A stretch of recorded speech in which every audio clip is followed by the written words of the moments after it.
ठीक है,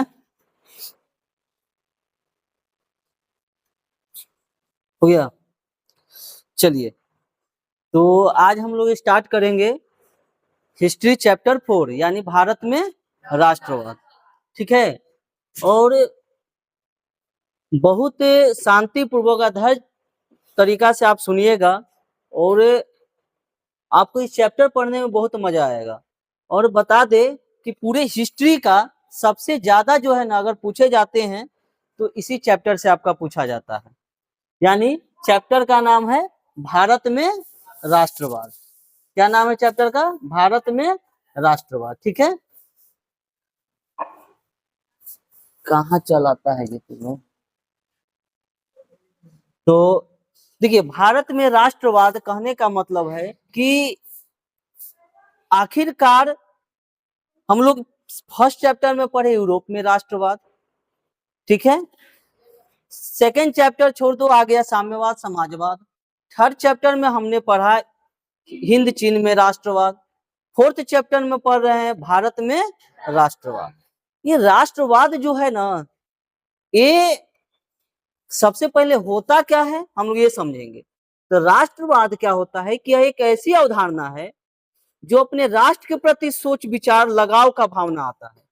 यानी हम अपने राष्ट्र के प्रति कितना उससे हमारा लगाव है, ये हमें कौन क्या दर्शाता है? ये राष्ट्रवाद दर्शाता है। तो भारत में कहने का मतलब चैप्टर है भारत में राष्ट्रवाद। इसका मतलब क्या होता है? आखिर के भारत में राष्ट्रवाद कैसे आया? भारत में क्या जरूरत पड़ गया कि लोगों में राष्ट्रवाद की भावना जगा? क्योंकि हम लोग अभी तक यूरोप महादेश के बारे में पढ़ते आ रहे हैं। यूरोप में राष्ट्रवाद, रूस की क्रांति पढ़े है ना, जर्मनी का पढ़े, ये सब पढ़े अभी तक। लेकिन आज हम लोग फाइनली सिर्फ पढ़ना है भारत के बारे में। देखिए, भारत में राष्ट्रवाद का भावना आने का पीछे एक रीजन यह था कि हम लोग का जो देश था ना, ये किसी और जो देश है, हम लोग का देश किसी अन्य देश का औपनिवेशिक था। यानी उपनिवेश बना हुआ था, यानी गुलाम था। वो हमारा देश गुलाम किसका था? तो इंग्लैंड का।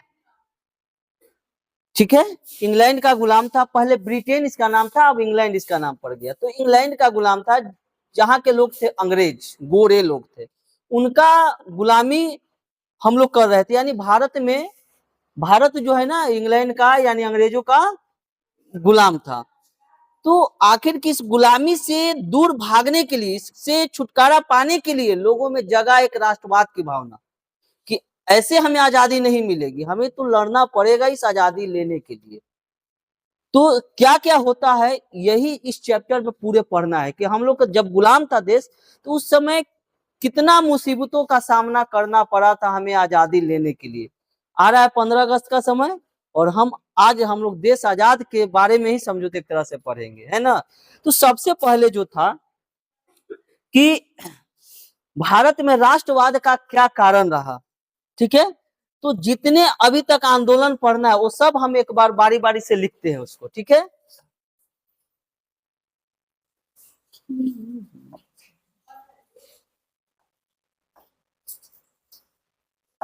चलिए ठीक है।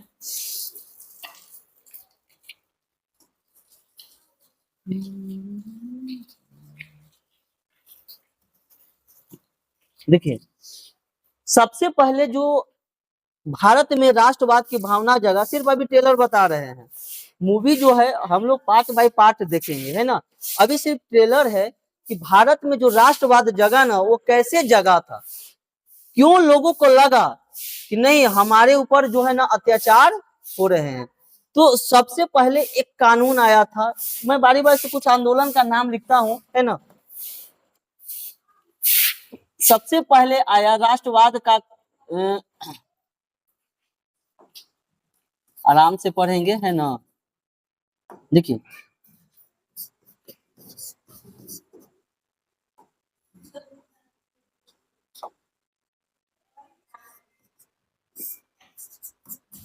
राष्ट्रवाद के कारण। ठीक है, तो राष्ट्रवाद के कारण में हम पहला बोल सकते हैं कि रॉलेट एक्ट। क्या? Rowlatt act. रॉलेट एक्ट जैसी ऐसा एक घटना हुआ जिसके वजह से भारत के लोगों के दिल में राष्ट्रवाद की भावना जगी। अब अभी नहीं पूछना है कि सर ये रॉलेट एक्ट क्या था, रॉलेट एक्ट हम लोग पढ़ेंगे कि क्या था, सिर्फ मैं यहाँ पे ये बताने की कोशिश करूँ। अब चैप्टर हम लोग स्टार्ट नहीं किए हैं, चैप्टर से पहले जो कहानी है वो अभी बता रहे हैं टेलर के रूप में।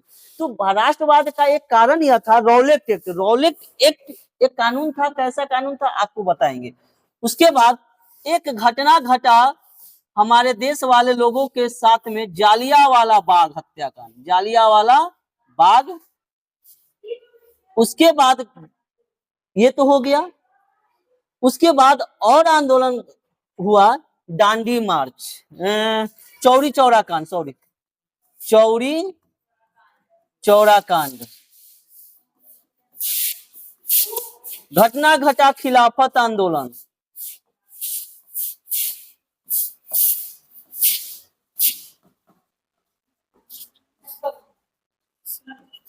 उसके बाद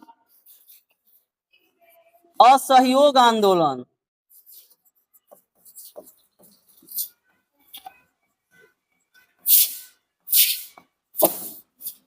उसके बाद काकोरी कांड,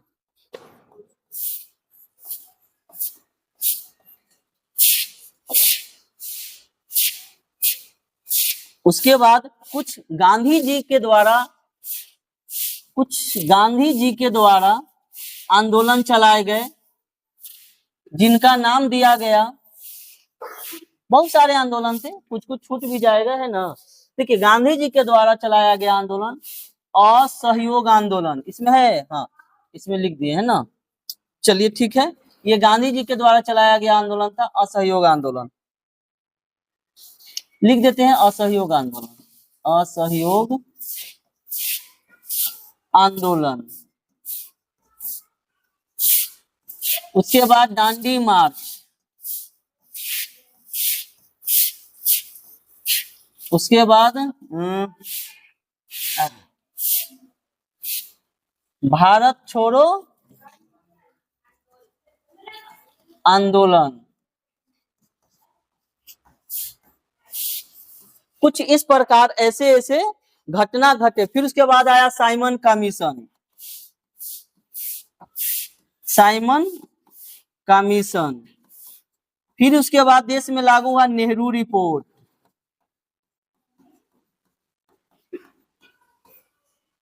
उसके बाद गांधी जी चंपारण सत्याग्रह किए, चंपारण सत्याग्रह ये किसानों के लिए किया गया था। बहुत सारे ऐसे इस चैप्टर में जो है ना, कुछ ऐसी घटना के बारे में हम लोगों को पढ़ना है, ठीक है। भारत छोड़ो आंदोलन लिखे, हाँ लिखा गया, ठीक है। तो ये जो है ये हम लोग के चैप्टर में मुख्य आंदोलन इस प्रकार का पढ़ना है, ठीक है। चलिए अब आती है बारी, इरेज करें।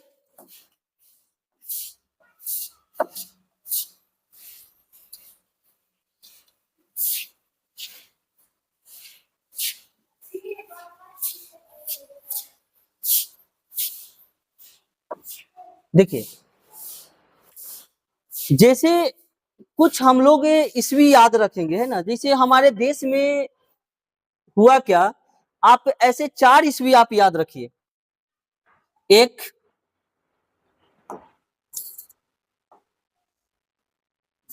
1878, दूसरा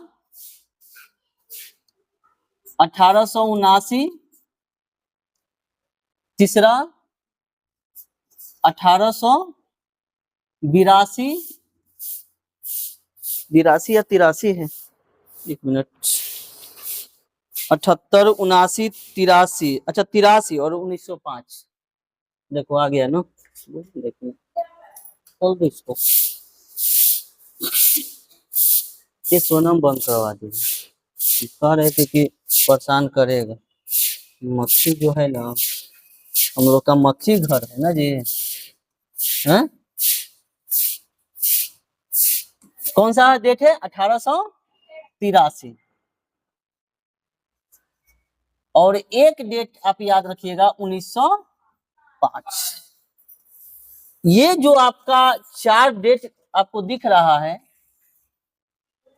ये चारों जो डेट है ना, वो भारत के इतिहास में, यानी भारत के जो लोग हैं उनमें राष्ट्रवाद की भावना को जागृत करने के लिए ये 4 डेट लागू हुआ। और ये 4 डेट में ऐसे ऐसे घटना घटी जिसमें लोगों को लगा कि नहीं, हमारे साथ क्या हो रहा है, अत्याचार हो रहा है। अभी भी हम लोग चैप्टर पर नहीं आए हैं, ठीक है।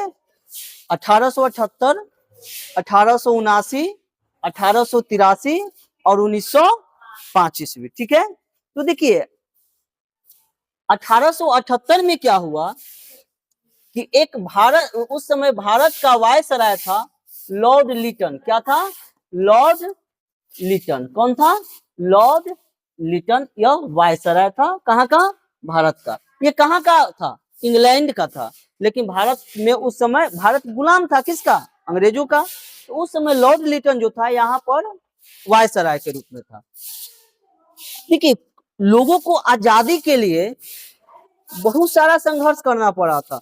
लोग चाहते थे कि हम कैसे भी करके हम अपना आजादी ले, हम आजाद हो। तो जहां तहां आंदोलन जब भारत के लोगों को करना पड़ता था ना, तो आंदोलन करने के लिए क्या करते थे कि सब लोग अलग अलग जगह पर था। उस समय फोन नहीं थे कि फोन करके हाँ तो कल धरना है वो चलना है, ऐसा नहीं होता था।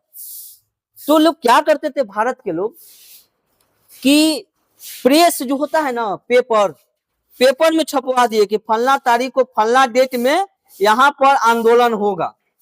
सब लोग पेपर में पढ़ लिया, और जब पेपर में पढ़ा तो कि अच्छा आंदोलन होने वाला है, सब लोग वहां पर जाके इकट्ठा हो गया, एक जगह हुआ और आंदोलन चालू हो गया, ठीक है। इससे अंग्रेज जो परेशान हो गए थे कि यदि कुछ होता है पेपर में छपवा के भारत वाला सब दौड़ जाता है सब,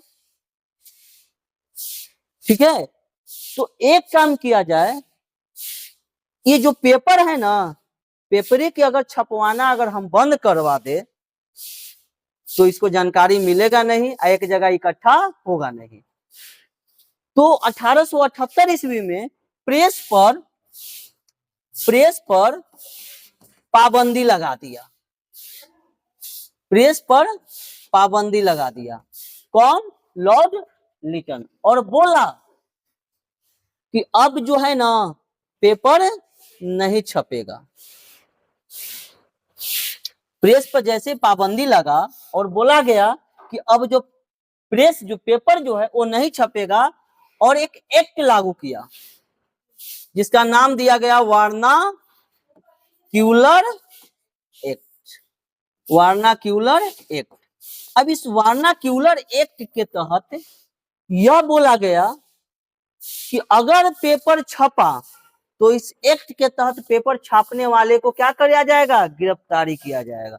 अब पेपर नहीं छपेगा, और न पेपर छपेगा और न धरना होगा, न लोग एक जगह इकट्ठा होंगे, है ना। तो इसमें जब पेपर छपने की बात हुई तो ये बोला गया कि सिर्फ हिंदी का पेपर जो है ना बंद किया जाएगा और अंग्रेजी का पेपर छपेगा।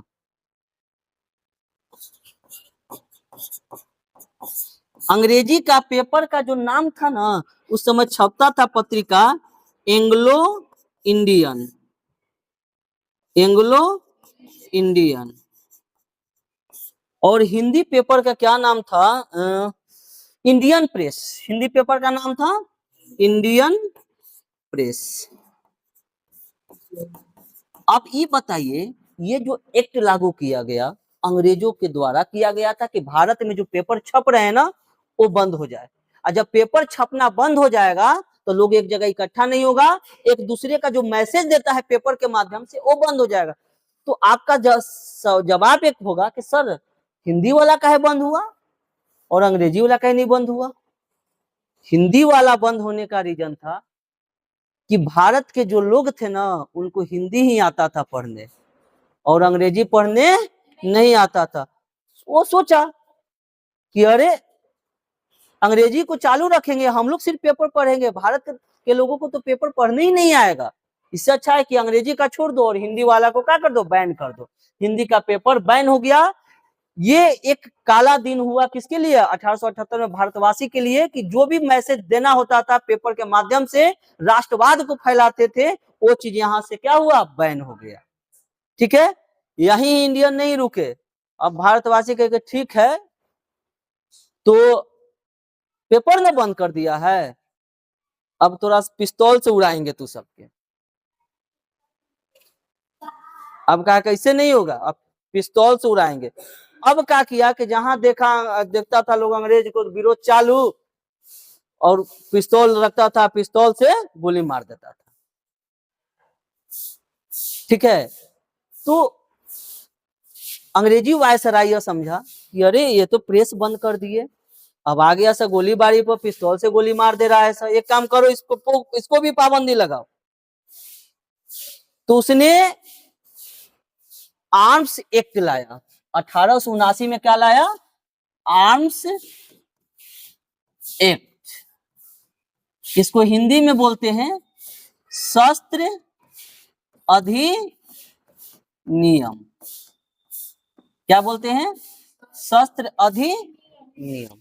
ये आर्म्स एक्ट जो था ना, ये था अंग्रेजों के द्वारा बोला गया कि कोई भारतवासी अब बंदूक नहीं रखेगा, अगर वह बंदूक रखता है तो उसे लाइसेंस लेना पड़ेगा, बिना लाइसेंस के वह बंदूक नहीं रख सकता है। दिमाग लगाया कि अगर ये बंदूक रखता है, हमारा ये बंदूक से विद्रोह कर रहा है, न रहेगा बंदूक, नहीं हमारा विद्रोह करेगा। तो बंदूक रखने पर कौन सा एक्ट लगा? आर्म्स एक्ट, जिसको शस्त्र अधिनियम बोला जाता है। ठीक है, इसमें क्या हुआ, तो यहाँ पर भारत के लोगों को बंदूक रखने के लिए क्या किया गया? बैन किया गया। कब? 1879 में। बोले कोई दिक्कत समझने में दोनों? नहीं ना। अब देखिए आगे है, 83 में एक लाया गया इलवर्ट बिल। क्या लाया गया? Ilbert bill. 1883 में लाया गया इलवर्ट बिल। ये जो इलवर्ट बिल था ना, यह यूरोप और भारत के संबंध को लेकर था। दोनों का व्यापार से संबंधित यह बिल लाया गया था, जिसका नाम था इलवर्ट बिल। ये व्यापार से संबंधित बिल मतलब क्या हुआ?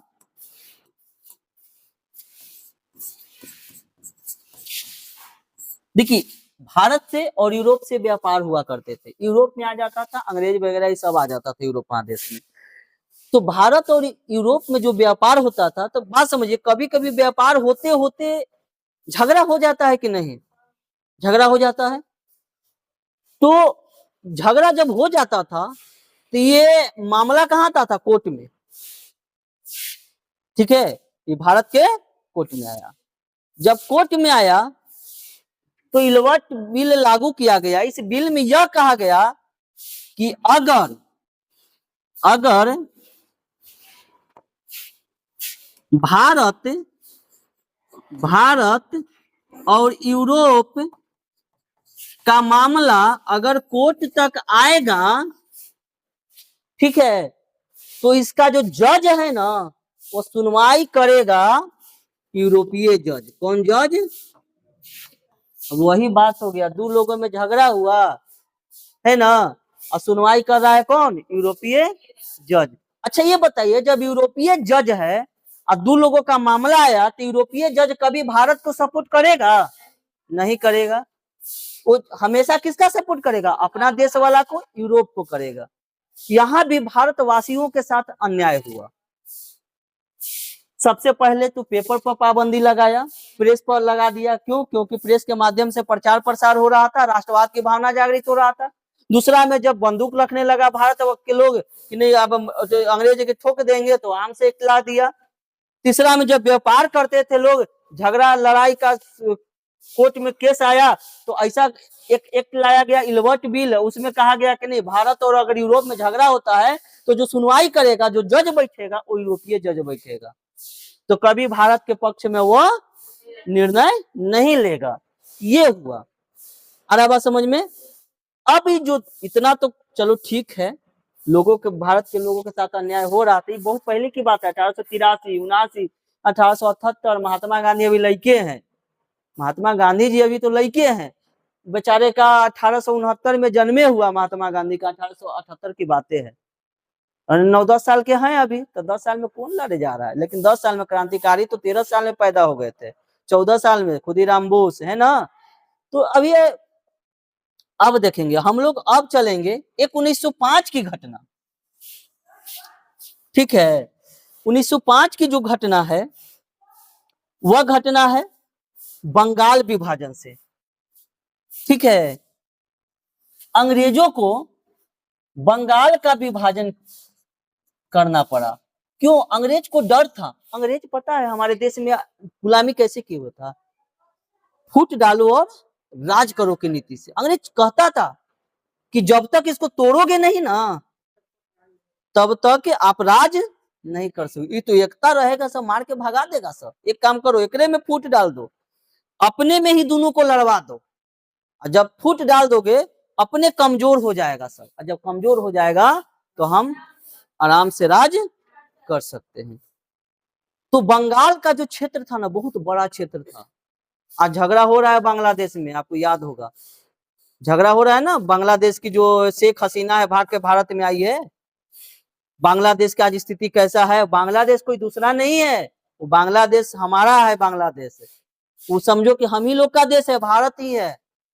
हमारा बंगाल विभाजन हुआ था, जो अभी पश्चिम बंगाल है, पश्चिम बंगाल से विभाजन हुआ था। बंगाल जो था पहले, वह देखिए कितना बड़ा था। बंगाल दो भाग में बटा, एक पूर्वी बंगाल और एक पश्चिमी बंगाल। जो पश्चिमी बंगाल है वो आज है, जो जिसकी हम लोग के देश में, जिसकी मुख्यमंत्री अभी कौन है? ममता बनर्जी, है ना, बोलिए। और जो पूर्वी बंगाल है उसी का नाम पड़ा बांग्लादेश। ये एक अलग देश बन गया था, बांग्लादेश। तो यही बांग्लादेश में आज झगड़ा गृह किला छिड़ा हुआ है। यही की जो शेख हसीना जो है प्रधानमंत्री, वो भागकर हमारे देश में पनाह ली है। आज बांग्लादेश की स्थिति बहुत खराब है, बदतर हो गया है। तो ये हमारे देश का एक तरह से काला दिन था ये सब। 1878 में कौन सा बिल, कौन सा एक्ट लाया गया? वर्नाक्यूलर प्रेस एक्ट, प्रेस पर पाबंदी। 1879 में आर्म्स एक्ट लाया गया, बंदूकों पर लाइसेंस लेना, रखने की अनुमति नहीं देना।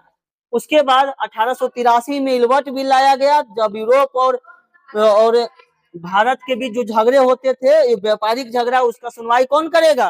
यूरोपीय जज करेंगे। और जो 1905 में बंगाल का विभाजन हुआ। बोलिए, कोई दिक्कत इतना समझने में? ठीक है, चलो इसको थोड़ा सा आप लोग क्या कीजिएगा कि जब देखिएगा ना तो स्क्रीनशॉट लेके इसको नोट कर लीजिएगा सब चीज को। ठीक है, चलिए आगे देखो क्या। अब देखेंगे थोड़ा सा हम लोग आगे, इतना समझ में आया? चलिए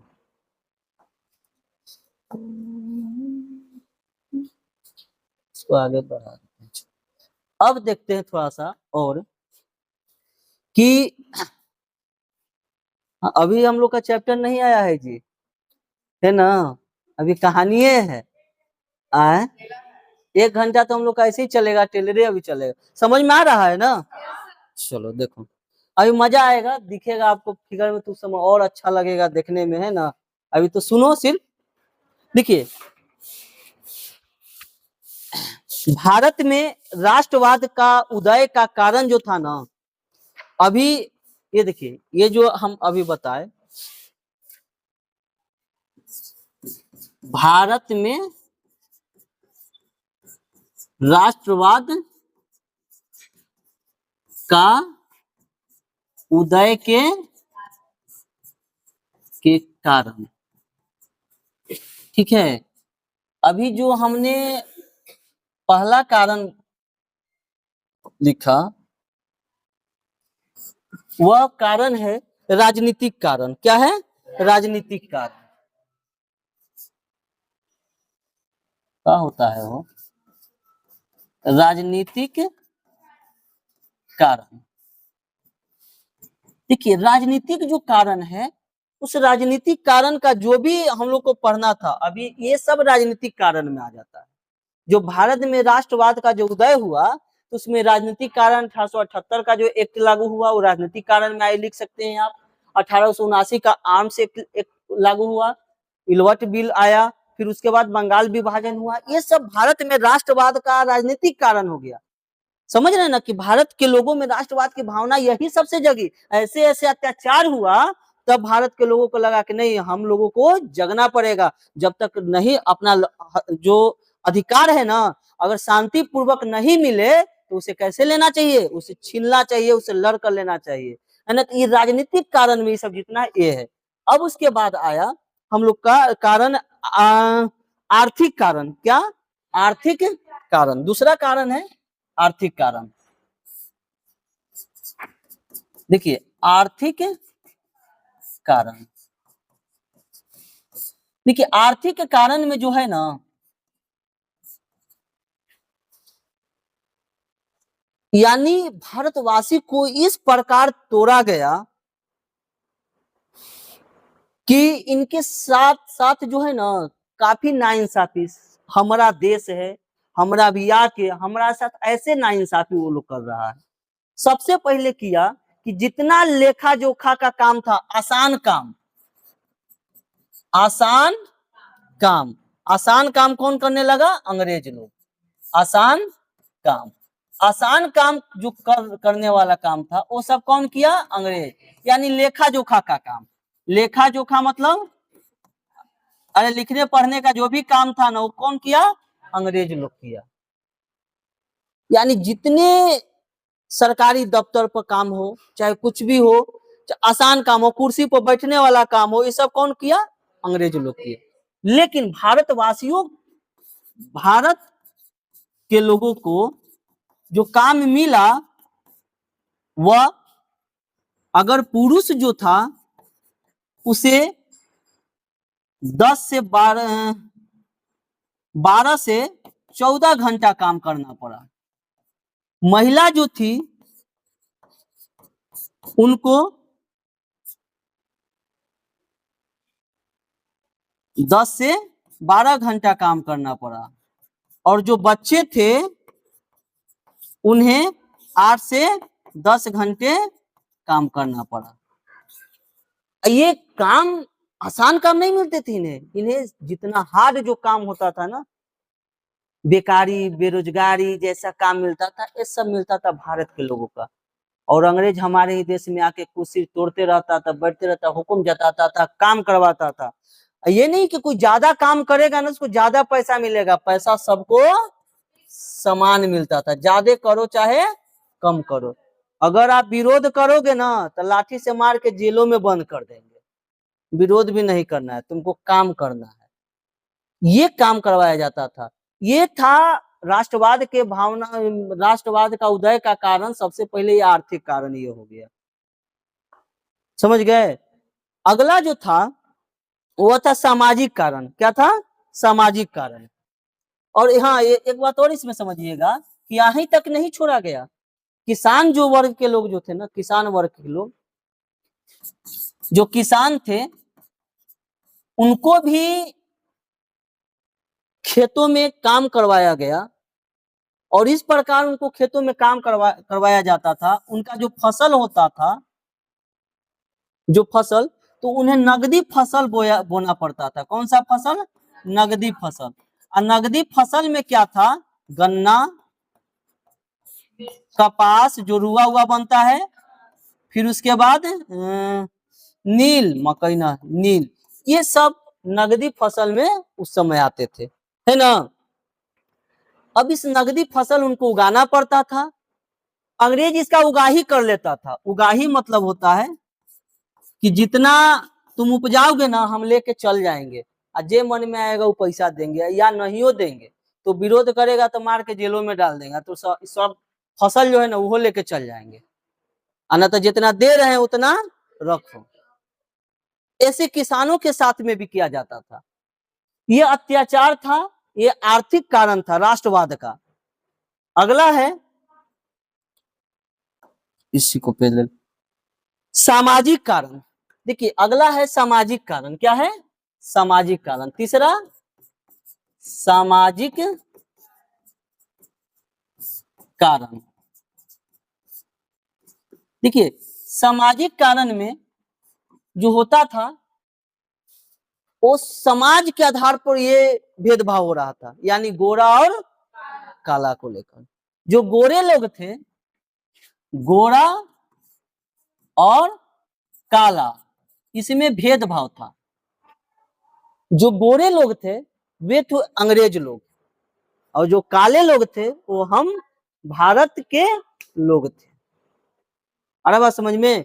तो जो गोरा लोग था, समझना है, वह अंग्रेज था,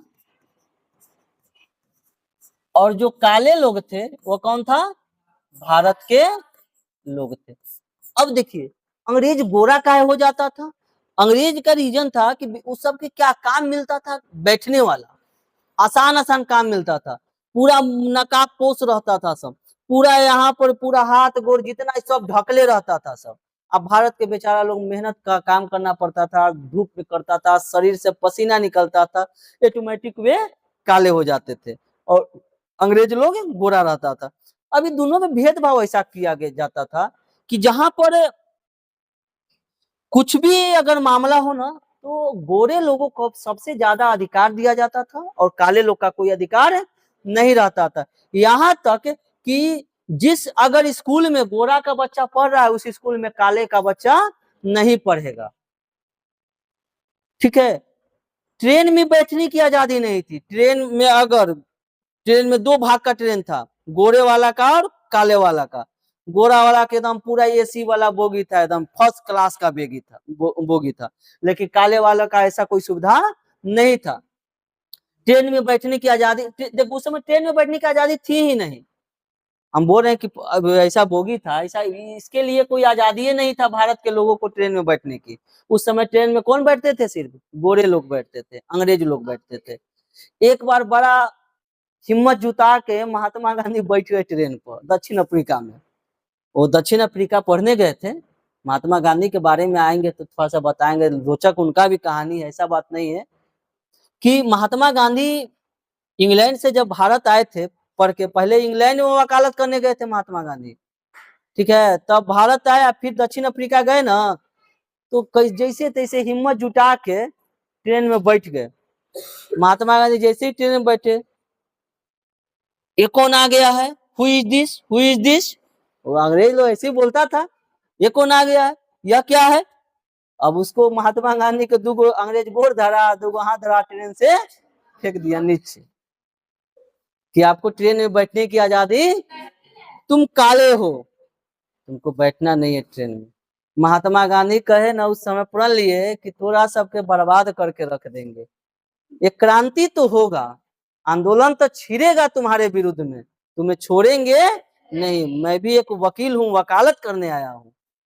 और उस समय से नेव रखे और महात्मा गांधी कहे कि नहीं, अब इसको कुछ करना पड़ेगा, है ना? तो ये हो गया। एक और था,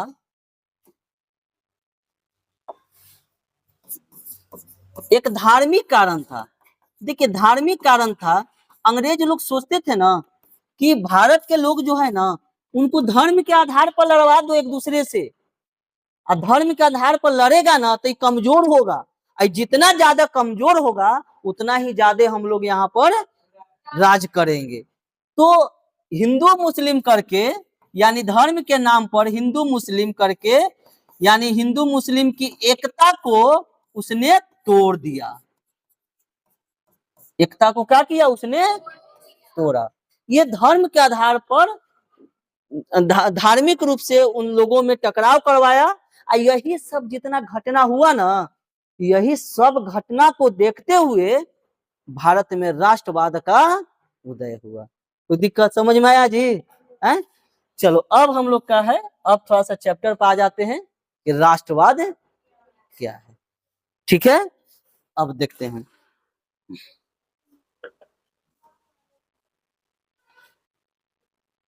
देखिए जो अभी हम इतना कहानी कहे हैं ना, उसी को यहाँ पर सिर्फ लिखा हुआ है, देख लीजिएगा। कहता है कि राष्ट्रवाद क्या है। तो ध्यान दो, देखिए, राष्ट्रवाद का अर्थ राष्ट्रीय चेतना का उदय, यानी जो राष्ट्रीय चेतना है ना, राष्ट्र के बारे में जो हम सोचते हैं ना, उस चेतना का क्या उदय होना, यानी हम में जागरूकता आना, यह है राष्ट्रवाद। यह एक ऐसी सामाजिक परिकल्पना है जिससे कोई भी व्यक्ति बिना अपना फायदा देखे अपने देश के प्रति सोचना शुरू कर दे, या उसके अंदर देश के प्रति लगाव उत्पन्न हो जाए, तो उसे ही कहते हैं राष्ट्रवाद। सही बात है कि नहीं?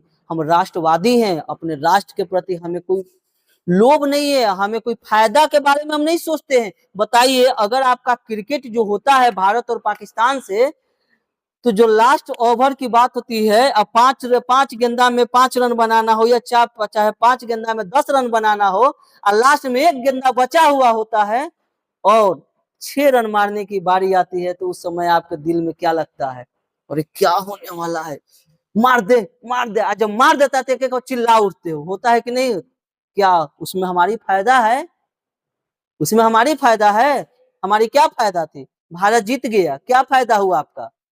रोहित शर्मा मारा ना, तो भले तो देश के लिए खेला, लेकिन जब रोहित शर्मा मारा तो उसको 2 करोड़ 5 करोड़ रुपया मिल गया। 5 करोड़ मिला तो उसका भरण पोषण हुआ, उसका परिवार चल रहा है। लेकिन आपको कितना रुपया मिला उसमें, ये बताइए?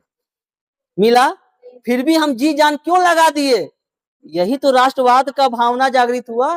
बिना कोई लोभ नहीं था, कोई लालच नहीं है, कुछ उससे मिलने वाला नहीं है हमें, फिर भी हमें लगा कि पूरा जी जान यही से हम लगा रहे कि भारत जीत जाए। ये है राष्ट्रवाद, इसी को कहते हैं राष्ट्रवाद। तो वही ना कहता है कि बिना फायदा देखे अपने देश के प्रति सोचना शुरू कर दे, उसके अंदर देश के प्रति लगाव उत्पन्न हो जाए, उसे ही हम कहते हैं राष्ट्रवाद कहते हैं। बोलिए, कोई दिक्कत है? क्लियर है? आगे, जो अपने देश के प्रति सोच लगाव की भावना का विकास करता है, उसे राष्ट्रवाद कहते हैं। आप ये भी लिख सकते हो यहां से, राष्ट्रवाद एक ऐसी परिकल्पना है जिसमें अपने देश के प्रति सोच और लगाव की भावना का विकास करता है, उसे कहते हैं राष्ट्रवाद। ये चीज जिस व्यक्ति में आ जाता है, उस व्यक्ति को कहते हैं राष्ट्रवादी व्यक्ति कहते हैं। ठीक है? और जिस व्यक्ति में यह भावना पनपती है, उसे कहते हैं राष्ट्रवादी। बोलिए, कोई दिक्कत? क्लियर है? ठीक है जी, चलो आगे देखो। अब हम लोग देखते हैं भारत में राष्ट्रवाद के उदय के कारण। अभी जितना हम कहानी कहे हैं, यही कहे हैं, देख लीजिए। भारत में राष्ट्रवाद के उदय के कारण यही है लॉर्ड लिटन, देख लो, डरबोक का ये सब आके हम लोग का देश के एकदम तबाह करके रख दिया था ना। देखिए, साधु ज्यादा लग, ये सब के इतना मारना चाहिए था, अभी आता नहीं तो बड़ा मारते, बंदूक से नहीं मारते हम लोग जी, हम लोग रोज मारते, रोज मरने नहीं देते, कहते तू मर मत, जब तक हम जिएंगे तब तक तू जिंदा रह, और रोज मारते, रोज दर्द का एहसास होता। एक बार तो मार देंगे तो चल ही जाएगा, रोज दर्द का एहसास करवाते। ये हम लोग के साथ इतना अत्याचार किया था, हमारे पूर्वजों के साथ में, है ना। देखिए, क्या था कि भारत में राष्ट्रवाद के उदय के कारण, देख लीजिए, ये 5 नंबर का क्वेश्चन है, लेकिन 5 नंबर जैसे नहीं, जितना समझा दी ना वो चीज आप लिख दीजिएगा, आपको 5 नंबर कोई नहीं रोकेगा, ठीक ना। तो भारत में राष्ट्रवाद के उदय के कारण का वर्णन करें। राष्ट्रवाद का शाब्दिक जो अर्थ होता है ना, राष्ट्रीय चेतना का उदय, अभी मैंने बताया, जिसमें राजनीतिक, सामाजिक, आर्थिक, धार्मिक, बौद्धिक तथा सांस्कृतिक एकीकरण का अभाव है। ठीक है, प्रमुख कारण क्या था? पहला, राजनीतिक कारण। राजनीतिक कारण में ये सब हम बताए थे कि 1878 का vernacular press act, arms act, फिर उसके बाद इलवर्ट बिल लागू हुआ, 1905 का विभाजन हुआ। ये सब राजनीतिक कारण आप अपने से लिख सकते हैं। देखिए, ऐसे अगर लिखने की बात हो एग्जाम में, तो आप इसको याद कर लीजिएगा, बेहतर होगा। आप देखो, जब याद ना हो ना, तब हम जो पढ़ाए हैं ना वो याद है तो लिख दो, और जब ये ऑलरेडी याद है तो हम काहे वो लिखेंगे अपना मन वाला, हम ये लिख देंगे। अब बाकी समझे हुए जो चीज रहते हैं ना, उसको याद करने में कठिनाई नहीं होती है। देखिए, लॉर्ड लिटन और लॉर्ड रिपन के काल में राष्ट्रवाद की भावना काफी आगे बढ़ रही थी। जो राष्ट्रवाद जो लोगों के दिल में था ना, काफी आगे बढ़ रही थी। 1878 ईस्वी में वर्नाक्यूलर प्रेस एक्ट लीटन ने पारित किया था, प्रेस पर पाबंदी, जिसके तहत भारतीय भाषा में छपने वाली पत्रिका पर क्या लगा दिया गया, रोक लगा दिया गया, जबकि अंग्रेजी भाषा में छपने वाली पत्रिका पर कोई रोक नहीं लगा। इस बात को लेकर भारतीय लोगों ने काफी विरोध किया।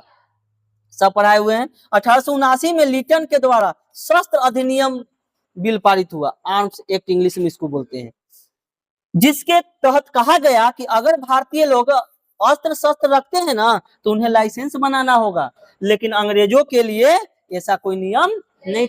अंग्रेज रख सकते हैं लेकिन भारत के लोग जो है ना बंदूक नहीं रख सकता है। अगर वो रखेगा तो लाइसेंस बनाना पड़ेगा। लाइसेंस देता कौन था, अंग्रेज ना। राज हम लोग को कर रहा था, जितना बड़का कुर्सी पर बैठल था अंग्रेज बैठल था, तो लाइसेंस खुद नहीं देता। कह तो दिया कि लाइसेंस लेना पड़ेगा, लेकिन लाइसेंस वो देवे नहीं करेगा तो तुम लोगे कहां से, है ना। इस बात को लेकर जमकर विरोध किया और राष्ट्रवाद की भावना का विकास किया। बोलिए कोई दिक्कत है, समझ में आया। चलिए आगे देखेंगे। दूसरा था आर्थिक कारण, सामाजिक कारण हमने सॉरी राजनीतिक कारण बताया। अब दूसरा है हम लोग का आर्थिक कारण। आर्थिक कारण में क्या हमने बताया कि अर्थव्यवस्था को भारत का वो चरमरा दिया, यानी छोटे मोटे जो काम था वो भारतवासियों को करना पड़ा और बढ़िया जो काम उसको मिलता था, आसान काम, वो किसको करना करता था, अंग्रेज लोग करते थे। अंग्रेज ने भारत में उपनिवेश की आर्थिक नीति को अपनाकर भारतीय अर्थव्यवस्था को जमकर शोषण किया, जिससे भारतीय लोग काफी प्रभावित हुए। उनके कुटीर उद्योग लगभग समाप्त हो गए। जो छोटे छोटे बेचारे का उद्योग थे ना, काम करने वाले लोग का, वो समाप्त हो गया। मालिक लोग मजदूर बन गया उस समय। अरे छोटा मोटा जो कुटीर उद्योग है वो मालिक ना था, और जब ये आया तो छोटे मोटे मजदूर का जो फैक्ट्री बंद हो गया मालिकों का, वो मालिक अब क्या भूखे मरेगा, वो बेचारा मजदूर के रूप में काम करने लगा और भारतीय अर्थव्यवस्था एकदम क्या हो गई, चरमरा गई। बोले कोई दिक्कत। चलिए आगे देखेंगे। सामाजिक कारण ये सब बताए हुए हैं, ठीक है। सामाजिक कारण में क्या है कि अंग्रेजों ने भारतीय लोगों के साथ काले गोरे का भेदभाव किया। सामाजिक कारण में बताए थे ना कि काले और गोरे का भेदभाव किया। 1857 के सिपाही विद्रोह में हिंदू मुसलमान की एकता को तोड़ दिया। ठीक है, ये थोड़ा सा समझ लीजिएगा। 1857 ईस्वी का जो सिपाही विद्रोह था ना, उसमें हिंदू मुस्लिम की एकता को तोड़ने का काम कैसे किया। 1857 ईस्वी में अंग्रेज ने क्या किया ना कि कारतूस में गाय का चमड़ा मिलाया। अरे बात समझ में। और गाय का चमड़ा जो मिलाया ना कारतूस में, तो हिंदू के लिए जो सिपाही लोग थे उनको कारतूस को तोड़ने के लिए दांत से खींचना पड़ता था। अब दांत से खींचना पड़ता था तो उसमें क्या मिला होता, गाय का चमड़ा, और दांत से पकड़ रहा है। अच्छा ये बताइए, हिंदू का सबसे पवित्र जो जानवर है वो किसको माना जाता है, गाय को, क्योंकि हम लोग कहते गाय हमारी माता है ना। गाय को हम लोग माँ का दर्जा देते हैं, और वैसे पवित्र चीज को उसने मार कर उसके चमड़े को मिलाया हुआ था कारतूस में, और उस कारतूस को खींचना पड़ता था। ठीक है, तो उस समय सिपाही विद्रोह हुआ था, और उस समय जब सिपाही विद्रोह हुआ तो हिंदू मुस्लिम की जो एकता था ना उसको तोड़ दिया था। दोनों चीज किया था, गाय का मांस और सुअर का चर्बी। और सुअर जो था ना वो मुस्लिम लोग के लिए, सुअर जो है मुस्लिम लोग उसको नहीं देख, अछूत है एक तरह से, उसको छूना पसंद नहीं करेगा। और हिंदू के लिए गाय, और दोनों का एक का चमड़ी और एक का चर्बी मिलाया ना, तो उससे जो हिंदू और मुस्लिम में जो है ना लड़ाई होना शुरू हो गया। यानी उसकी जो एकता था, एकता को क्या किया, तोड़ा। ये जान से तोड़ा गया था कि जब तक नहीं तोड़ेंगे तब तक हमें राज करने नहीं देगा यह। नहीं तो हमारा देश कब आजाद हो जाता है, 1857 में ही उस समय आजाद हो जाता है ना। आगे देखो, यहां तक भारत के लोगों को रेलगाड़ी में अंग्रेजों के साथ बैठने की इजाजत नहीं थी। आप अंग्रेज के साथ बैठ नहीं सकते हैं रेलगाड़ी में। अंग्रेज अपराध करे तो मामूली दंड दिया जाता था, और जो भारत के लोग कठोर दंड मिलता था। यानी अपराध दोनों के लिए तो सेम है, लेकिन एक सेम अपराध करेगा तो भारत को कठोर दंड, लेकिन अंग्रेज के लोगों को मामूली सा दंड दिया जाता है। जो ना दूसर का मार के दुख जो हो गए। अब भारत तो कर दिले है, चल चल तो आज कारावास में डाल के हम मारते हैं, वैसे मारा जाता है। अतः अंग्रेजी शासन व्यवस्था और प्रशासनिक व्यवस्था से भारतीय काफी क्या थे, नाराज थे। भारत के लोगों के पास नौकरी के पद में उच्च उच्च नीच का भेदभाव होता था, नौकरी में भी उच्च नीच, बड़ा पद अंग्रेज को और छोटा पद किसको मिलता था, भारत को।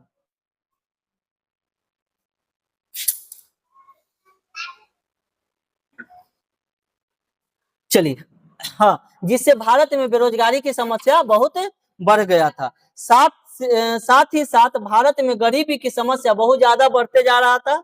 अंग्रेजों ने अंग्रेजी शिक्षा का खूब प्रचार प्रसार किया था। भारत में जब आया था ना, तो अंग्रेजी शिक्षा खूब लाया था। आज जो अंग्रेजों का देन है कि हम लोग अंग्रेजी पढ़ते हैं, है ना, ये बड़ा बेकार करके चल गए। नहीं, हम लोग कितना हिंदी पढ़ते, कितना अच्छा समझते हैं उसको, आई छोटा अंग्रेजी दे दिया। कितनो बी ए एम ए जाके कर ले लोग रहता है, अंग्रेजी में खूब लिखल है, ओकरा समझ में नहीं आता है, कितनो पढ़ ले, है ना जी। तू तो बेकारे करके चल गया, हल्का फुल्का समझ पाता है लोग, है ना। अगला है धार्मिक कारण। अब धार्मिक कारण में क्या हुआ कि अंग्रेजों ने हमारे देश में हिंदू मुस्लिम एकता को भड़काया और हमारी एकता को क्या किया, भंग किया। ठीक है, आता गई समझ में। 5 नंबर में जब क्वेश्चन आएगा कि भारत में राष्ट्रवाद के उदय का कारण लिखे, तो उतना आप लिख सकते हैं, 4 कारण जो बताए। अगर 2 नंबर का क्वेश्चन आएगा तो उतना लिखोगे। 2 नंबर का क्वेश्चन के लिए आपको तो दिए हैं ना हम यहाँ पर, ये इतना सिर्फ लिख देना है। भारत में राष्ट्रवाद के उदय का कारण, दिमाग लगाइएगा, समझिएगा। सबसे पहले अंग्रेजी साम्राज्यवाद के विरुद्ध असंतोष, जो भारत के लोग थे अंग्रेजों के विरुद्ध क्या से असंतोष थे, उनका जितना उस साम्राज्यवाद को ना बढ़ा रहा था, ठीक है, उस साम्राज्यवाद को जो बढ़ावा दे रहा था, उसको रोकने का काम कौन कर रहा था, लोग भारत के लोग कर रहा था, उसके विरुद्ध असंतोष थे। आर्थिक कारण हुआ, आर्थिक कारण बतेबे किए। उसके बाद अंग्रेजी शिक्षा का प्रचार, मध्यम वर्ग का उदय, साहित्य एवं समाचार पत्र का उदय, वर्नाक्यूलर प्रेस एक्ट, ये सब राष्ट्रवाद के उदय का कारण था। सामाजिक आर्थिक सुधार आंदोलन का प्रभाव, प्रजातियों विभेद की नीति और सरकार की प्रतिगामी नीतियां, ये सब क्या था, ये सब आप 2 नंबर में आप याद रख लीजिएगा। ठीक है, चलिए, कोई दिक्कत समझ में आया जी।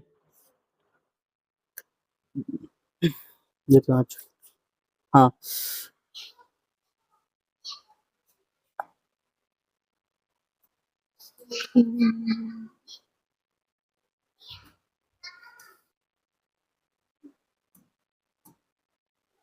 देखिए, एक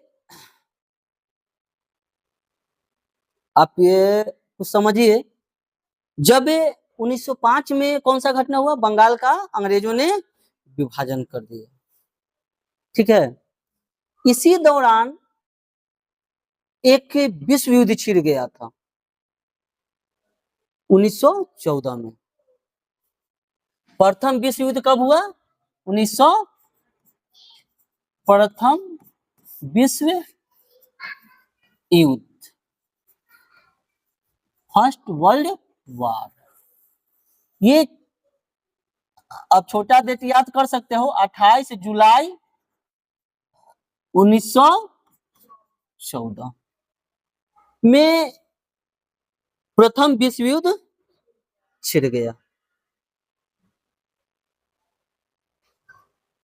जब प्रथम विश्व युद्ध छिड़ा, तो इसमें शामिल जो देश थे ना प्रथम विश्व युद्ध में, 37 देश शामिल था। कितना देश, 37 देश।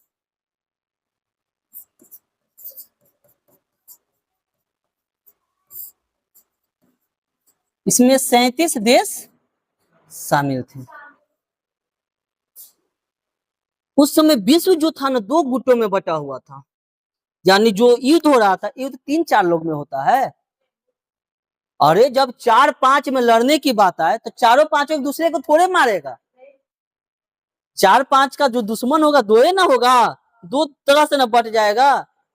तो उस समय विश्व जो था ना, वो 2 तरह से बट गया था, यानी 2 भाग में बटा था। उस समय विश्व 2 भाग में बट गया था। और कौन कौन था 2 भाग, विश्व जो था वो 2 भाग में बटा। एक मित्र राष्ट्र और एक जो था धुरी राष्ट्र।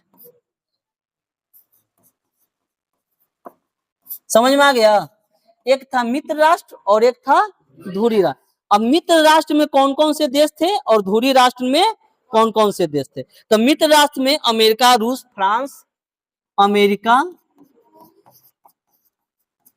अमेरिका, रूस, फ्रांस, इंग्लैंड, इंग्लैंड भी होगा, England, Italy, England, Italy, main main देश का लिखा गया है ना। और जो धुरी राष्ट्र जो था उसमें था Austria, Germany, Hungary, Austria, Germany. Austria के बारे में कुछ जानते हैं? मेटरनिक, दबदबा कायम रहेगा, है ना। एक था, इसके बारे में पढ़े थे ना उस समय, तो ये भी एक चांसलर था मेटरनिक, जो दबंग था, ये ना शेर था ना हो है। तब अब देखो, ये जो विश्व युद्ध हुआ इसमें पूरे जो देश थे ना, कितने देश शामिल हुए थे? 37 देश। और 37 देश जो है ना दो भागों में बट गए थे, एक मित्र राष्ट्र और एक धुरी राष्ट्र। मित्र राष्ट्र की तरफ लड़ रहा था अमेरिका, रूस, फ्रांस, इंग्लैंड, इटली। और धुरी राष्ट्र में था ऑस्ट्रिया, जर्मनी और हंगरी। मजबूत देश और सा देश थे, 37 देश में तो और था, लेकिन हम लोग मजबूत मजबूत देश का नाम लिख दिए हैं। ठीक है। अब जब ये वर्ल्ड वार जब चालू हुआ, तो चालू होने का रीजन क्या था? वर्ल्ड वार क्यों चालू हुआ था? एक राजकुमार थे, फर्डिनेंड नाम था उनका। अब मारने वाला का नाम किताब में दिया नहीं, हम देखे, लेकिन हम नेट पर मारे थे सर्च। फर्डिनेंड को एक मारा था, उसका नाम क्या था हम भूल गए जी। एक था राजकुमार, ऑस्ट्रिया का राजकुमार था। ये कहाँ का? ऑस्ट्रिया का राजकुमार। नहीं उगेगा ये बनना। ऑस्ट्रिया, ऑस्ट्रिया का राजकुमार फर्डिनेंड होगा। एक मिनट रुक जाओ तो।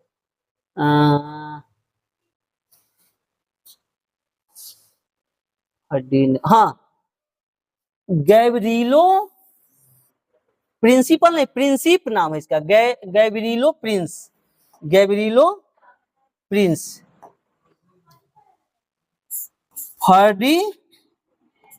फर्डिनेंड। ये ऑस्ट्रिया का ये राजकुमार था। और इसको मारा किसने? इसको मारा गैब्रिलो प्रिंसिप, प्रिंसिप गैब्रिलो प्रिंसिप। देखिए, यही फर्डिनेंड की जो हत्या हुई ना, इसी से ये छोटा मोटा हत्या इसको नहीं लीजिएगा, करोड़ों आदमी मारे गए थे इस युद्ध में। एक आदमी मरा, इस आदमी के मरने से इतना बड़ा युद्ध हुआ कि 37 देश शामिल हुआ इस युद्ध में।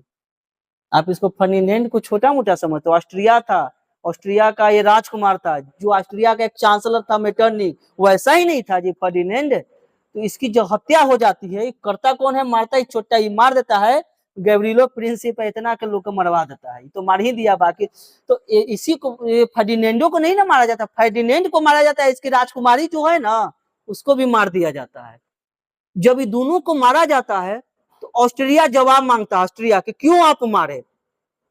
ऑस्ट्रिया के राजकुमार को आपने क्यों मारा?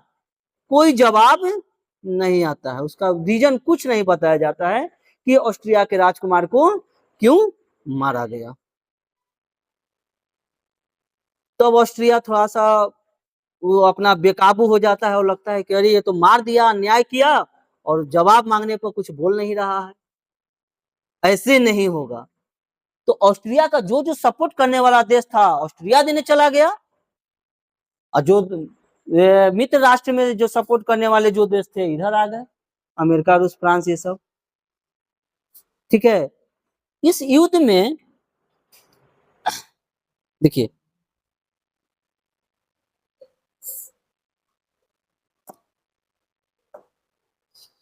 इस युद्ध में जो है ना, वो अमेरिका जो भले मित्र राष्ट्र की ओर से लड़ रहा था, लेकिन अमेरिका शामिल नहीं होना चाहता था इस युद्ध में। कहता था अमेरिका जैसे ही आया ना मित्र राष्ट्र के लोग कि हमारे साथ युद्ध कीजिए, हमारे तरफ से युद्ध कीजिए, अमेरिका पल्ला झाड़ दिया कि हम हाथ खड़ा कर दिए, भाई हम कन्हू से नहीं लड़ेंगे, न हम मित्र राष्ट्र लड़ेंगे और न हम धुरी, कि हमारा लड़ाई से कोई लेना देना है ये नहीं है।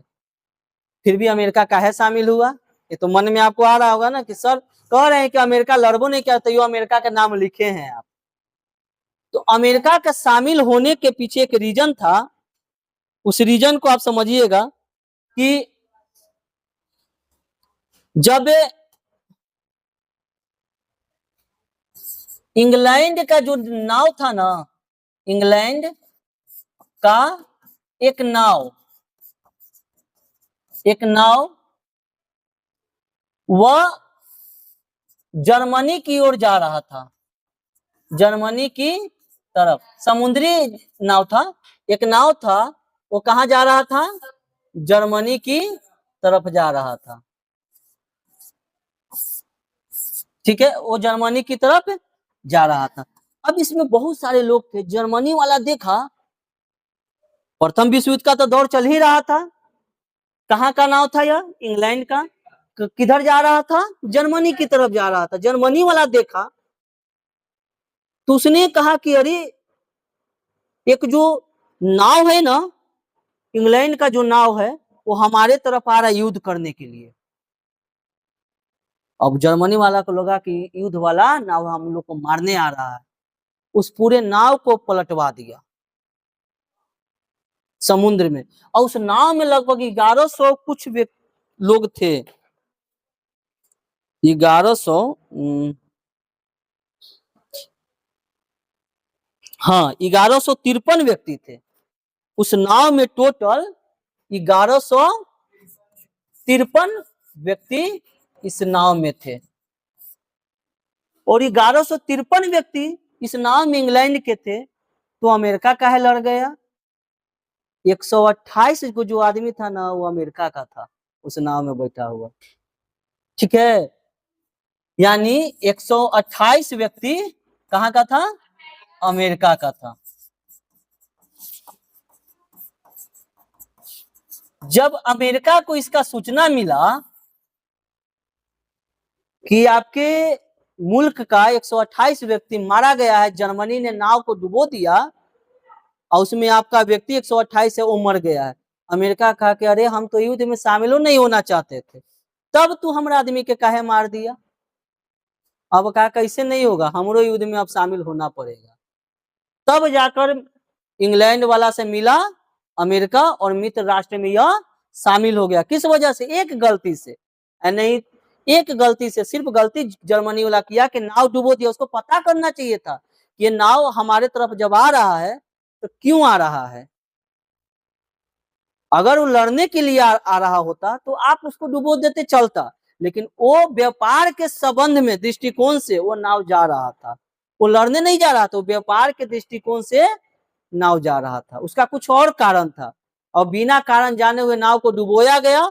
128 व्यक्ति अमेरिका का मारा। तब अमेरिका ने प्रथम विश्व युद्ध में, फर्स्ट वर्ल्ड वॉर में कूद पड़ा, कहा कि नहीं अब हम भी इसमें शामिल हो जाएंगे, और अमेरिका शामिल हुआ। ठीक है, तो इस अमेरिका के शामिल होने से धुरी राष्ट्र को क्या होगा? यहाँ पर लॉस होगा, हानि होगा, है ना। अब देखिए,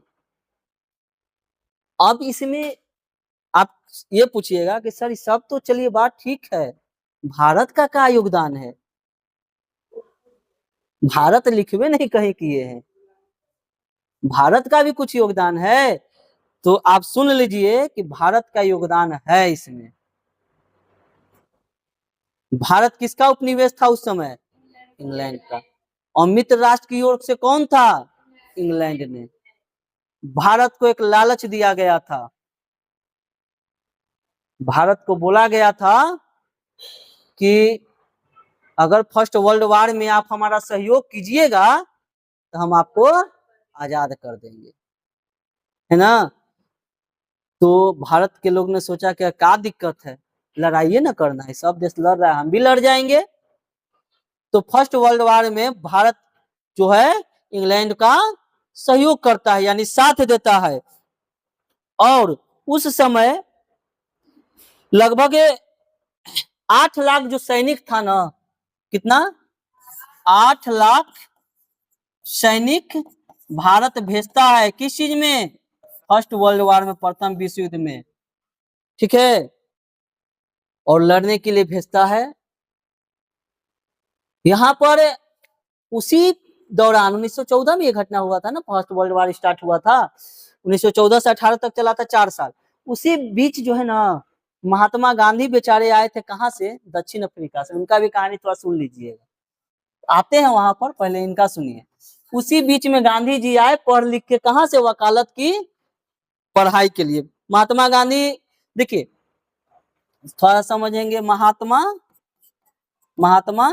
गांधी छोटा मोटा आदमी नहीं थे जी, बेचारे अच्छा परिवार में इनका जन्म हुआ था। इनके पिताजी राजकोट के दीवान थे, यानी वकालत किए हुए थे, है ना। इनके पिता जो थे, पिता वो कहाँ क्या थे, राजकोट के दीवान थे, ठीक ना, क्या थे, राजकोट के दीवान थे। इनके पिता का नाम क्या था, मोहनदास, क्या था, नहीं सॉरी, महात्मा गांधी का नाम था करमचंद गांधी।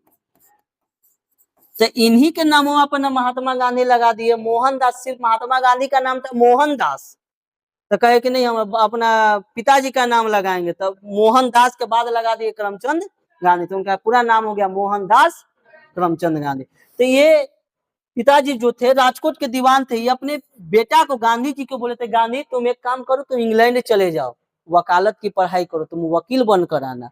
छोटा मोटा आदमी था, आप विदेश जाके पढ़ोगे, अरे आप लोग का चाहे हमारी हैसियत है विदेश जाके आज पढ़ना, और आज नहीं, बताओ कब का 1819वीं सदी की बात है, और उस सदी में ये वकालत करने इंग्लैंड गए थे, छोटा मोटा आदमी थे। और इस छोटे मोटे, और इस आदमी के बारे में लोग आज कुछ बोलता है कि गलत थे। अरे जिस व्यक्ति की इतनी हैसियत थी, जिसने इंग्लैंड जाकर, दक्षिण अफ्रीका जाकर वकालत की पढ़ाई की, और वो आदमी हम लोगों के लिए आधा कपड़ा से पूरा जिंदगी बिता दिया, अब फिर भी कहता है कि महात्मा गांधी गलत किए। नहीं, महात्मा गांधी ऐसे महान कोई नहीं था। महात्मा गांधी ना होते तो शायद हमारा देश अभी तक गुलाम ही रहता। ये महात्मा गांधी का ही देने का हमारा देश, हम लोग आज आजादी की सांस ले रहे हैं। तो देखिए गांधी जी जो थे इंग्लैंड चले गए थे। अब देखिए जो देश हमारे पास गुलाम बनाए हुए हैं, उसी देश में हम वकालत करने गए। गांधी जी का लोग का दिमाग था कि नहीं, उसका जो नियम कानून है ओकरे देश से पढ़ के आएंगे तब ओकरा भगाएंगे, ऐसे नहीं। तो उसके बारे में पहले जानना होगा। तो कहाँ गए, इंग्लैंड ये वकालत करने गए थे। फिर इंग्लैंड से जब आए तो दक्षिण अफ्रीका गए। इंग्लैंड से बीच में आए थे भारत, फिर दक्षिण अफ्रीका गए। दक्षिण अफ्रीका गए तो वही अंग्रेजों ने फेंकवा दिया था उनको, गोरा आए। हाँ, अब चलते ट्रेन से वो हम जान रहे थे कि ट्रेन रुकल होगा, चलते ट्रेन से फेंकवा देता तो चल जाते, अगले बेचारे का खत्म हो जाते, कि शायद रुकल ट्रेन होगा। अब देखिए, तो जब भारत आए ना, तो इनका अंग्रेज का प्रस्ताव या पता चला ना कि अंग्रेज वाला कह रहा है कि प्रथम विश्व युद्ध में भाग लेगा भारत तो हम उसे आजाद कर देंगे, तो महात्मा गांधी कहे तो अच्छा तो बात है, अब क्या दिक्कत है।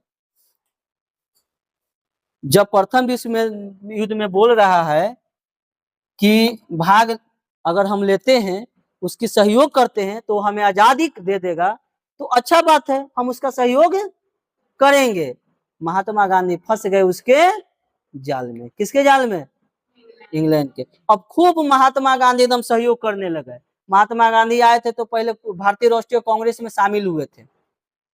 किसमें, भारतीय राष्ट्रीय कांग्रेस में, ठीक है। ये आज भी पार्टी है जी, कांग्रेस है ना, भारतीय राष्ट्रीय कांग्रेस। जब आए वहां से तो भारतीय राष्ट्रीय कांग्रेस में शामिल हुए। इसके जितने नेता था ना, सबको महात्मा गांधी प्रेरित करने लगे या कहने लगे कि एक काम करा जाए, हम लोग अंग्रेज का सहयोग करते हैं, हम उसे हम फर्स्ट वर्ल्ड वार में उसका सहयोग करेंगे, वो हमें आजादी दे देगा, तो शांति पूर्वक हम लोग सहयोग करते हैं उसका। तो जितना सैनिक था, नेता तो बन ही गए थे, कांग्रेस ज्वाइन किए तो जितना सैनिक था सबको वार में मतलब युद्ध में भेजना शुरू कर दिए, और ये भी सहयोग करने लगे। अंग्रेज सोचा करे वो गांधी आया है जो हमारा खूब सहयोग कर रहा है। हर बात समझ में, एक गांधी आया है, गांधी नाम का एक व्यक्ति है जो हमारा खूब सहयोग कर रहा है, उसे बुलाओ। तो अंग्रेज उसको बुलाया कि कैसा बुर्बक आदमी है, हम झूठो बोले हैं, वो खूब हमारा सहयोग कर रहा है, उसको बुलाओ थोड़ा। गांधी जी को बुलाया जाता है कि गांधी शाबाश शाबाश, तुम बहुत अच्छा काम कर रहे हो। गांधी जी फूल के बर्रा हो गए, है ना।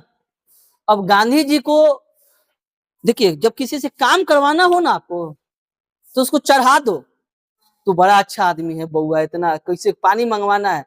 पहले हमरा जो कुछ काम करवाना होता था, तो हमरा जो एक नहीं सबका होता है, हमारा जो दादी थी वो हमरा खूब बउआ, कितना अच्छा बउआ है, एकदम पूरा उसको हमको एकदम फुला देती थी। अतः कहते थे कि कमुआ कर देते तो हमको बुढ़िया तू हेला हमरा फुलैले है।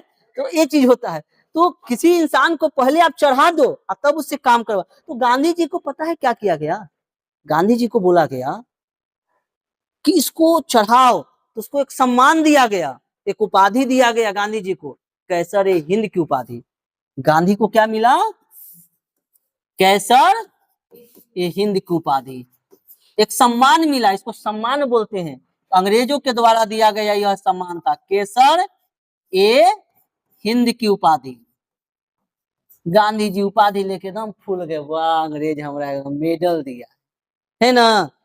रविन्द्रनाथ टैगोर जो थे, गांधी जी जो शामिल हुए ना, तो उनके साथ में एक और नेता आए थे, रविन्द्रनाथ टैगोर। रविन्द्रनाथ रविन्द्रनाथ टैगोर, इनको मिला सर की उपाधि। किसकी उपाधि, सर। सर सर नहीं समझो, प्रणाम सर, प्रणाम सर। सर वाला उपाधि किनको दिया गया, रविन्द्रनाथ टैगोर। किसके द्वारा दिया गया, गांधी जी, सॉरी अंग्रेजों के द्वारा। ये तो एकदम पूरा एकदम बेचारे एकदम फूल गए। अब खूब अंग्रेज के सहयोग करना भारत के लोग चालू किया, क्योंकि गांधी जी उस समय थोड़ा फेमस हो गए थे, खूब सहयोग कर रहा था, लोग बढ़िया चल रहा था, ठीक है। जब प्रथम विश्व युद्ध में खत्म जब हो गया, उसके बाद हाँ कुछ ये भी समझ लीजिएगा कि कितने लोग मारे गए थे, कितना मारे गए। देखिए कितना सैनिक कुल भेजे गए थे, 8 लाख, जिसमें 47,746 सैनिक मारे गए और घायल हुआ 65,000 सैनिक। ये सरकारी रिपोर्ट है जी, 65,000। सरकारी रिपोर्ट हमेशा कम रहता है, याद रखिएगा, ज्यादा सैनिक मारे गए थे। यानी भारत के हमारे सैनिकों ने लगभग 48,000 सैनिकों ने कुर्बानी दिया। इस कुर्बानी का एक नतीजा निकला लास्ट में, जब प्रथम विश्व युद्ध खत्म हुआ, उस समय भारत को आजाद नहीं किया गया। भारत के साथ उस समय धोखा हुआ। अंग्रेज हमेशा दोगलापन नीति अपनाया है, जो उस समय भी उसने अपना दिखा दिया कि हम भाई दोगला है, और भारत को उसने आजाद नहीं किया। अब सोच लीजिए, वो धोखा हुआ ना हमारे साथ। हम आपके चलते, आप हमें कहे कि युद्ध लड़ो, आपके चलते हमारे सैनिक 47-48,000 सैनिकों की कुर्बानी दे दिए, कितने लोग घायल हुए, हमारी अर्थव्यवस्था चरमरा गई। उस समय इतना उस समय वर्ल्ड वार में कारतूसे बम बारूद छोड़े गए। उस समय एक बीमारी फैल गया था जिसका नाम था स्वाइन फ्लू बीमारी। वो विश्व युद्ध में देखो कितना लोग मरा था, 1.3 करोड़ लोग मरा था उस विश्व युद्ध में। कितना करोड़, पूरा आदमी कितना मरा, 1.3 करोड़ आदमी मरा।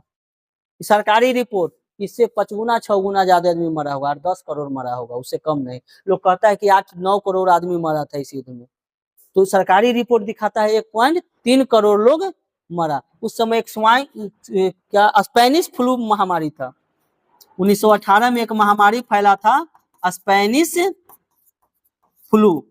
यह स्पेनिश फ्लू जो है, इससे भी बहुत लोग मारे गए थे। स्पेनिश फ्लू फैलने का कारण यही था कि बहुत सारे गोला बारूद बम कारतूस से सब छूटे ना, तो उसका जो दुर्गंध था ना, उससे एक बीमारी फैला, एक वायरस का जन्म हुआ, इसका नाम स्पेनिश फ्लू था। इससे भी लाखों लाख आदमी क्या हुआ, मारे गए, है ना।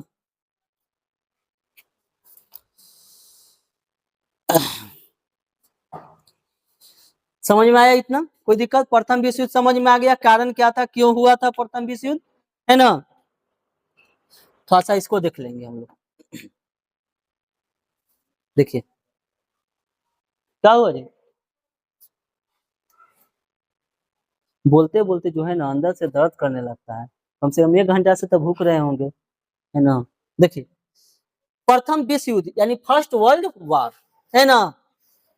देखिए प्रथम विश्व युद्ध यूरोप में होने वाला यह एक वैश्विक युद्ध था। वैश्विक युद्ध इसलिए इसका नाम पड़ा क्योंकि यह दो देशों के बीच युद्ध नहीं था, पूरे विश्व का युद्ध था।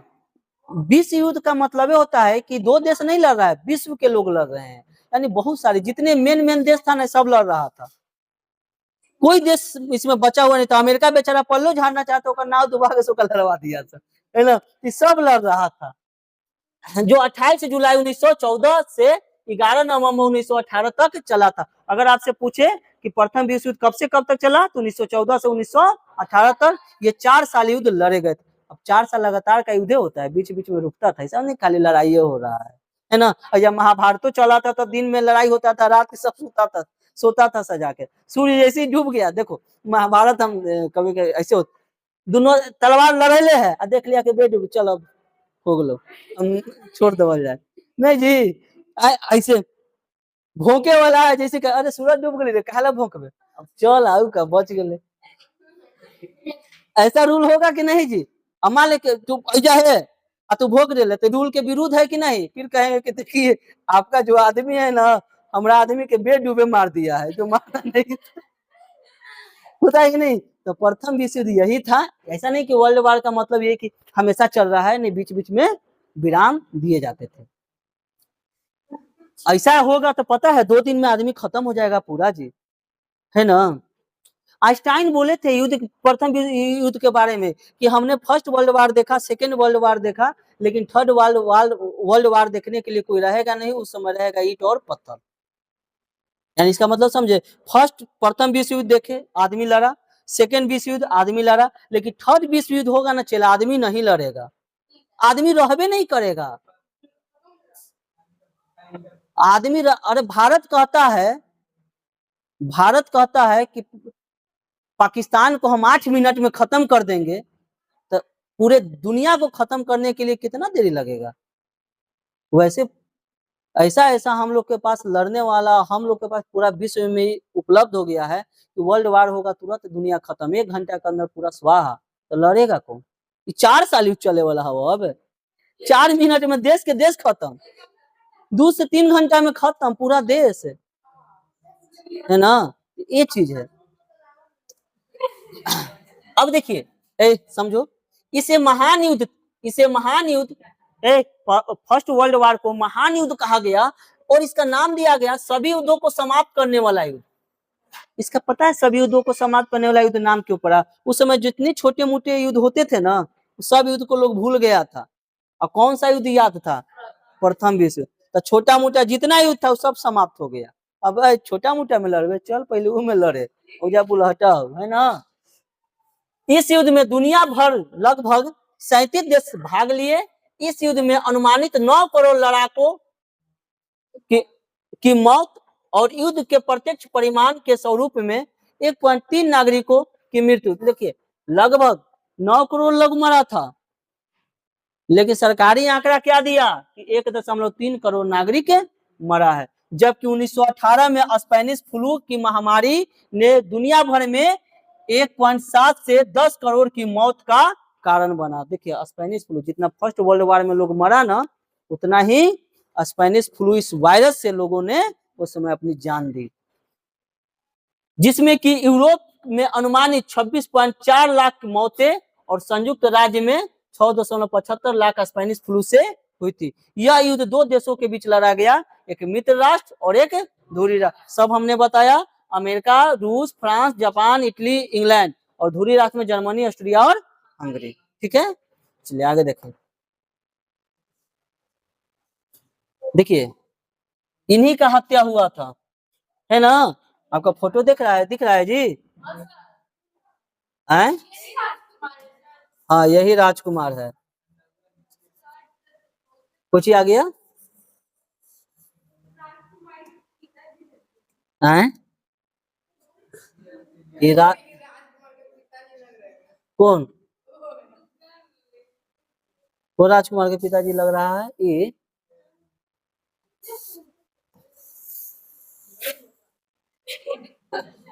देखिए, हाँ देखिए ये क्या है कि देखिए इन्हीं का नाम था, कोई क्या नाम था, क्या बताए थे? फर्डिनेंड। इन्हीं का क्या नाम है? फर्डिनेंड। ये ऑस्ट्रिया का एक राजकुमार था, इसी की हत्या कर दी जाती है। ठीक है, देखिए 28 जून 1914 को गैब्रिएले प्रिंसिप ने, प्रिंसिप यहाँ पर प्रिंसिप, गैब्रिएले प्रिंसिप ने सराजेवो में, जगह का नाम है सराजेवो में, ऑस्ट्रो हंगेरियन वारिस आर्च ड्यूक फ्रांज फर्डिनेंड को, किसका? खाली फर्डिनेंड याद रखना ना, पूरा याद रखने की जरूरत नहीं है, फर्डिनेंड याद रखना, इसकी हत्या हुई थी। प्रथम विश्व युद्ध का कारण बना फर्डिनेंड की हत्या। सर्बिया में ही हत्या कर दी गई। कहां पर हत्या की गई थी? सर्बिया में, जिससे जुलाई संकट पैदा हो गया, जिससे जुलाई संकट पैदा हो गया। इस युद्ध का तत्कालीन कारण बना। इसके उत्तर में ऑस्ट्रिया हंगरी ने 23 जुलाई को सर्बिया में एक अंतिम चेतावनी जारी कर दी। सर्बिया का उत्तर ऑस्ट्रिया लोगों को संतुष्ट करने में विफल रहा और दोनों युद्ध स्तर पर चले गए। मतलब रिपोर्ट मांगा कि क्यों आप मारे, उसका रिपोर्ट देने में वह विफल रहा। कौन? सर्बिया।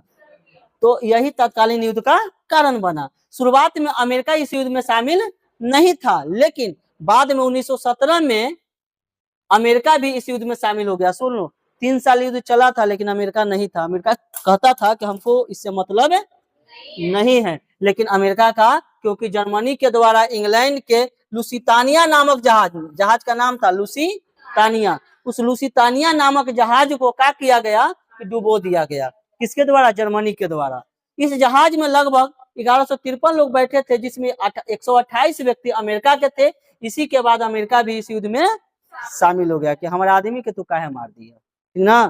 कोई दिक्कत समझने में? चलो आगे देखो।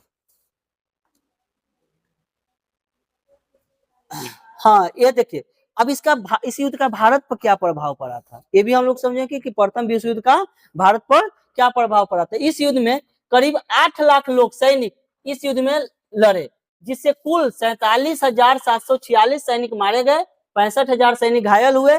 इस युद्ध के कारण भारत की अर्थव्यवस्था लगभग क्या हो गई? दिवालिया हो गई, यानी अर्थव्यवस्था खराब हो गया भारत का इस युद्ध के कारण। महात्मा गांधी ने भी इस युद्ध में भारतीय सैनिकों को भेजने के लिए अभियान चलाया था। बताइए, गांधी जी को लोग खूब कह रहा था कि आओ भेजो, बड़ा भेजा कि अंग्रेज के जो सहायता का अभियान चलेलन, नहीं ये हो गया। भारतीय राष्ट्रीय कांग्रेस के बड़े नेताओं इस युद्ध में ब्रिटेन को समर्थन ने ब्रिटिश चिंतकों को भी चौंका दिया। यानी जो ब्रिटिश चिंतक जो थे ना, उसको भी इस युद्ध ने, महात्मा गांधी जो अभियान चलाए ना भेजने का सैनिकों को, तो ब्रिटिश चिंतक जो चौंक गए, अरे गांधी जी इसे कहे कर ले है भाई। तब ना उनको बुला के 2 उपाधि दिया गया था, कैसर हिंद या स्वर्ग उपाधि टैगोर को मिला था, तो उनको चौंका दिया। भारत के नेताओं को आशा थी कि युद्ध में ब्रिटेन के समर्थन से खुश होकर अंग्रेज भारत को इनाम के रूप में स्वतंत्रता दे देंगे, कम से कम स्वशासन का अधिकार देंगे, किंतु ऐसा नहीं हुआ। उल्टे अंग्रेजों ने रॉलेट एक्ट और जालियांवाला बाग नरसंहार जैसे घिनौने कृत्य से भारत के मुंह पर तमाचा मारा। देखिए, कहने का मतलब है कि भारत के लोग एक्सेप्ट किए हुए था कि हम क्या करेंगे? सहयोग करेंगे, हम स्वतंत्र सहयोग करेंगे तो हमें स्वतंत्रता चाहिए। अंग्रेज ने कहा था कि हाँ हम आपके देश को छोड़कर चले जाएंगे, लेकिन ऐसा नहीं हुआ। और बल्कि अंग्रेज ने गिफ्ट दिया, अंग्रेज गिफ्ट भी दिया। क्या गिफ्ट दिया? कि रॉलेट एक्ट कानून लाया और जालियांवाला बाग नरसंहार जैसे घिनौने कृत्य का कृत्य से भारत के मुंह पर तमाचा मारा। अब ये दो चीज हम लोग पढ़ेंगे कि रौलट एक्ट क्या था और जालियांवाला बाग नरसंहार क्या हुआ था, समझेंगे। हम लोग कहाँ थे, थोड़ा सा बैक में चल जाएंगे। हम लोग जब प्रथम विश्व युद्ध खत्म हुआ, खत्म हो गया है ना जी, उसके बाद भारत के जो लोग थे उनको आश्वासन दिया गया था कि आपके देश को हम छोड़ देंगे, लेकिन ऐसा आपको स्वतंत्र कर देंगे, लेकिन ऐसा नहीं हुआ, है ना। जब जब वादा से वो मुकर गया अंग्रेज लोग, तो भारत के लोग कहे कि अरे हमने इतना सहयोग किया, हमारे इतने भाई मारे गए, हमारे इतने सैनिक मरे, हम ऐसे ऐसे महामारी को झेले, फिर भी हमें आजादी नहीं मिली, ये हमारे साथ धोखा धड़ी हुआ है। अब सब जनता क्या किया, इस युद्ध को भूल गया और सभी नागरिक एक जगह होकर जहां तहां आंदोलन शुरू हो गया। किसके खिलाफ? अंग्रेजों के खिलाफ, ठीक है। जब ऐसे आंदोलन होने लगे तो उस समय एक वायसराय था, अंग्रेज वायसराय था, लॉर्ड चेम्सफोर्ड। वायसराय क्या था? Lord Chelmsford.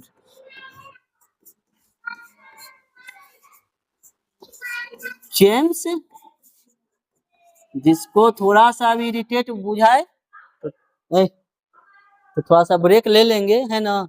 ठीक है, लॉर्ड चेम्सफोर्ड जो था ना, वो वायसराय था उस समय, कहाँ का? भारत का था, इंग्लैंड के निवासी था, इंग्लैंड के, लेकिन वो कहाँ जाता था? सब भारत में आया था, आया था व्यापार के उद्देश्य से, लेकिन धीरे धीरे यहाँ पर उसने कब्जा कर लिया और जितना धन संपत्ति था वो अपना देश में भेजना चालू कर दिया।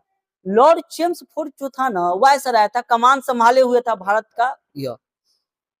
ये कहा कि ऐसे भारत के आप लोग नहीं मानेगा, कि जहां तहां आंदोलन कर रहा है, क्षति पहुंचा रहा है सरकारी संपत्ति को। तो उसने एक जज की सहायता लिया, उस जज का नाम था सिडनी रॉलेट। क्या नाम था? Sydney Rowlatt. Sydney Rowlatt.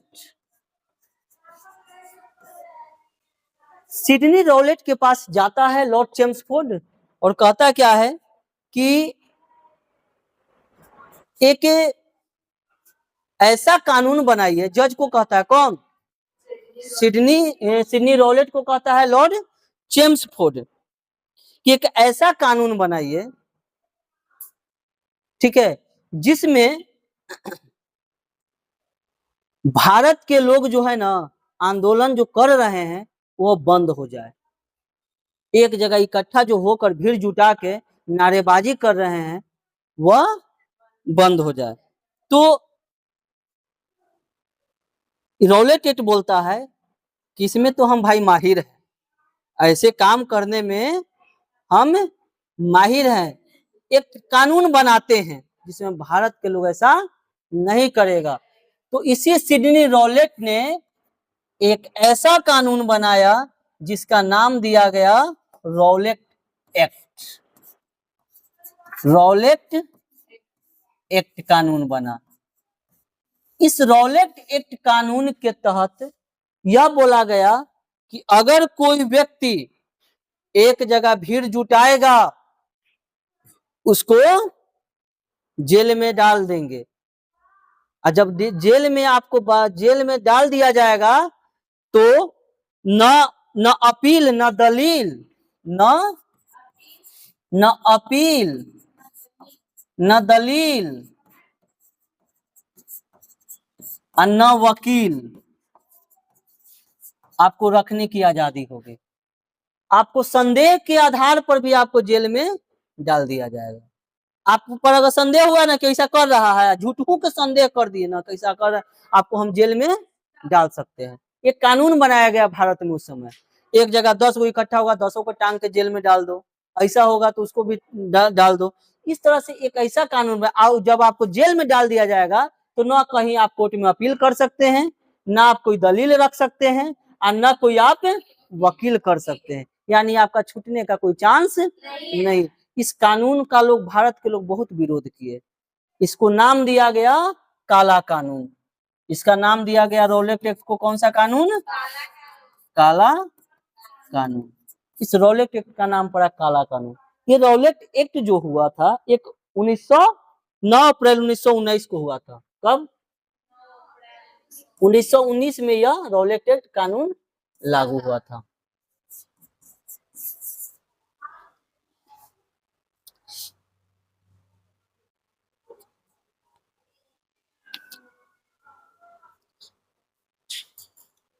देखिए, ये जो रॉलेट एक्ट कानून बना था, रॉलेट एक्ट कानून क्या था? रॉलेट एक्ट कानून एक ऐसा कानून था जिसमें संदेह के आधार पर भारतवासियों को जेल में डाला जा सकता था। वो अपने न्याय के लिए न दलील, न अपील, न दलील, न वकील कर सकते थे। इसे भारतवासियों ने इसका विरोध किया, इसे काला कानून के नाम दिया गया, नवाजा गया। कौन?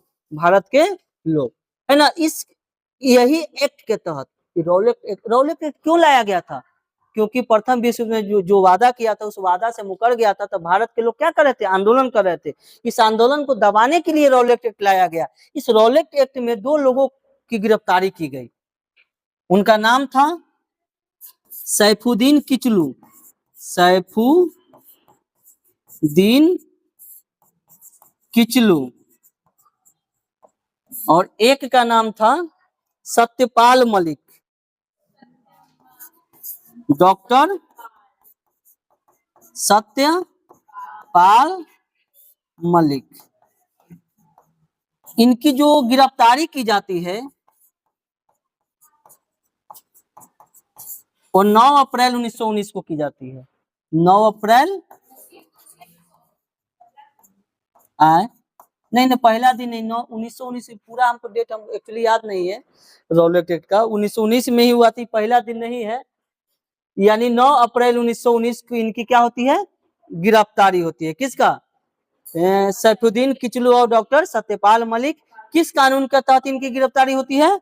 रॉलेट एक्ट के तहत, है ना। अब तुरंत देखिए, अब इनकी जो गिरफ्तारी हुई,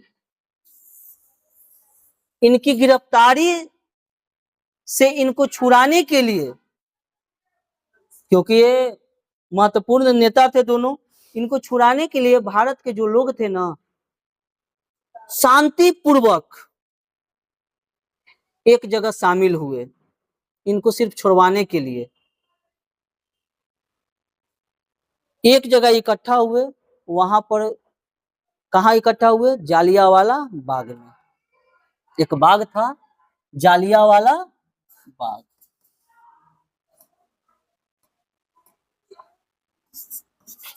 जालियांवाला बाग ना, बाग, जालियांवाला बाग में इकट्ठा हुए और शांतिपूर्वक यहाँ पर बातचीत चल रहा था कि कैसे सत्यपाल किचलू को और डॉक्टर सत्य मलिक को छुड़ाया जाए। ठीक है।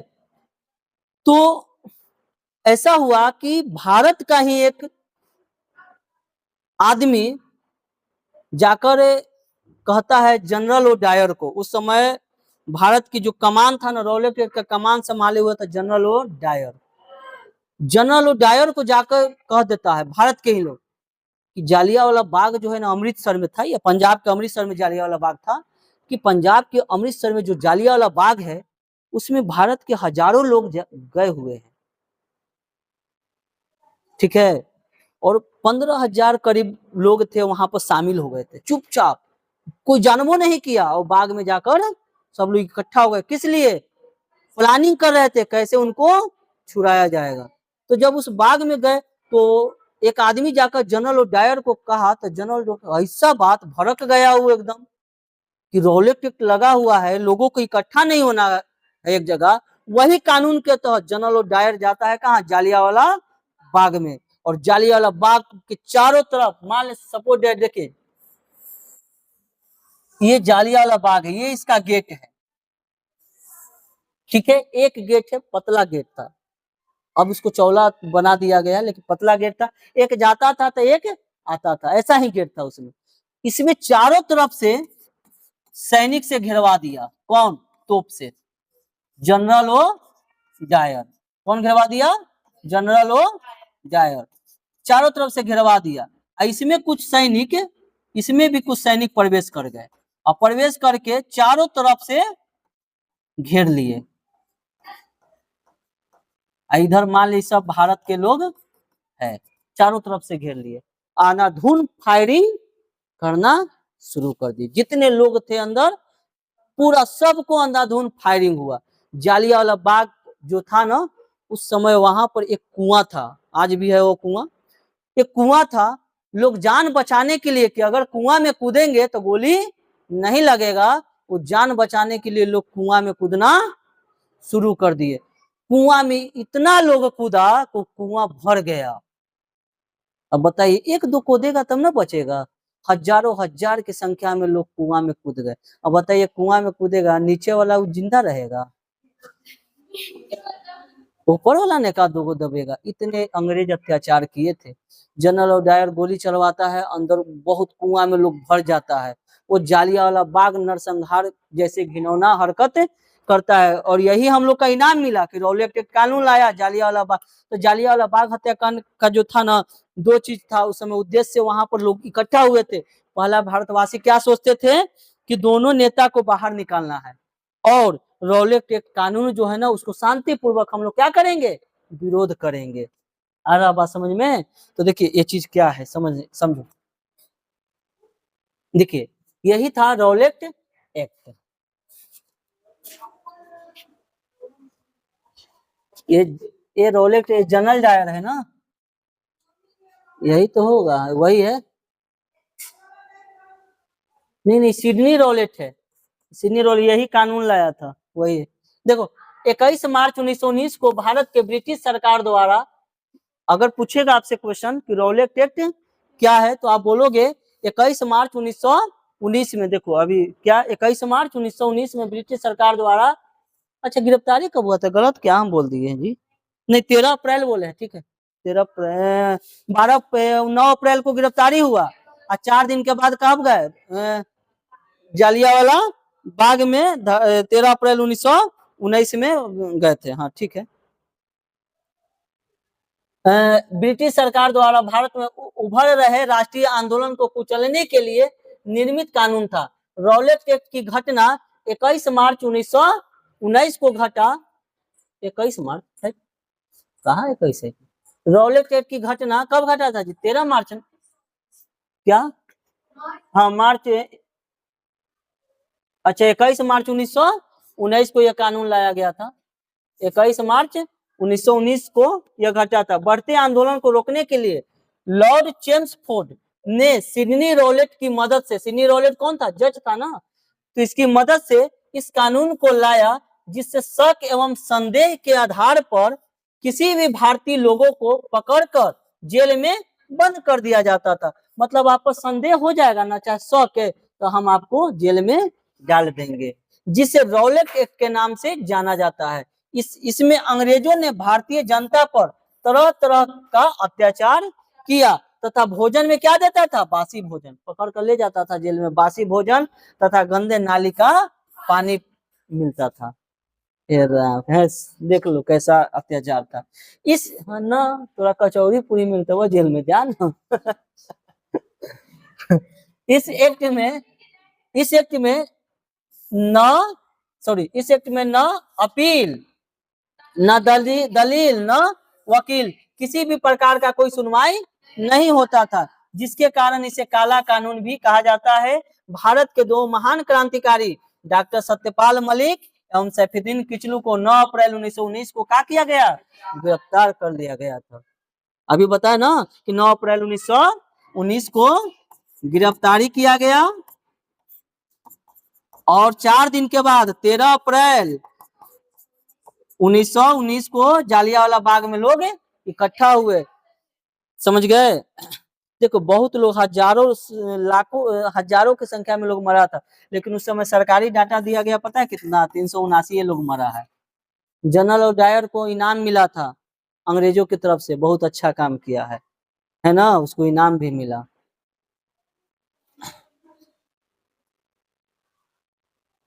चलिए अब देखिए रौलेट, अब एक छोटा सा अगर क्वेश्चन है मान लीजिए 2 नंबर का, तो रौलेट एक्ट के तो मतलब ये आप डिफिनेशन लिख सकते हैं कि 21 मार्च 1919 को भारत की ब्रिटिश सरकार द्वारा भारत में उभर रहे राष्ट्रीय आंदोलन को कुचलने के उद्देश्य से निर्मित यह कानून था। बढ़ते आंदोलन को रोकने के लिए लॉर्ड चेम्सफोर्ड ने सर सिडनी रौलेट की मदद से इसे कानून को लाया था, जिसे शक एवं संदेह के आधार पर किसी भी भारतीय लोगों को पकड़कर जेल में बंद कर दिया जाता था, जिसे रौलेट एक्ट के नाम से जाना जाता था। इस एक्ट में न अपील, न दलील, न वकील, किसी भी प्रकार का सुनवाई नहीं होता था, जिसके कारण इसे काला कानून भी कहा जाने लगा।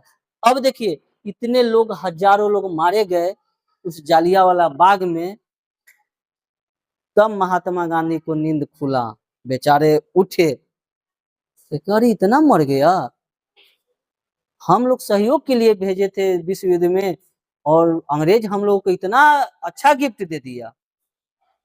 तब गांधी जी बोलते हैं कि अब कुछ करना पड़ेगा। तब वो जाते हैं अमृतसर, जाने को सोचते हैं कि अब हम पहुंचते हैं जालियांवाला बाग में और वहां के लोगों से पूछते हैं, सहानुभूति देते हैं वहां के लोगों को, क्या है क्या नहीं है, वहां से हम विद्रोह शुरू करेंगे, है ना। कौन बोलते हैं? महात्मा गांधी। अंग्रेज के पास जैसे ही खबर जाता है अंग्रेज डर जाता है कि अरे गांधी जी चल जाते तो काम गड़बड़ा जेतो, ये गांधी नहीं है, ये आंधी है, जाएगा जहां वहां से फिर विद्रोह चालू हो जाए। महात्मा गांधी से अंग्रेज डरता था। गांधी को आज तक जेल में डाला, जेल तो गांधी जी गए, जेल में गए गांधी जी, लेकिन महात्मा गांधी को आज तक फांसी क्यों नहीं पड़ा? जानता था अंग्रेज गांधी जी को फांसी दे देंगे ना, पूरा देश के लोग खड़ा हो जाएगा, हमरा एक एक गुरिया देगा। अंग्रेज इतना थोड़े था, भारत का जितना लोग था ना, अंग्रेज उससे बहुत कम था। अंग्रेज जितना हमारे देश में था ना, उससे 20 गुना भारतीय लोग था यहाँ पर। एक आदमी को धरता था, 20 आदमी एक को धरता। तो गांधी जी को जहां ऐसा होता ना, चीर फाड़ कर देता सा। गांधी को डर से लोग जेल में तो डालता था, लेकिन इनको फांसी नहीं पड़ती थी, इनके साथ मारपीट नहीं होता था। अंग्रेज ये जानता था।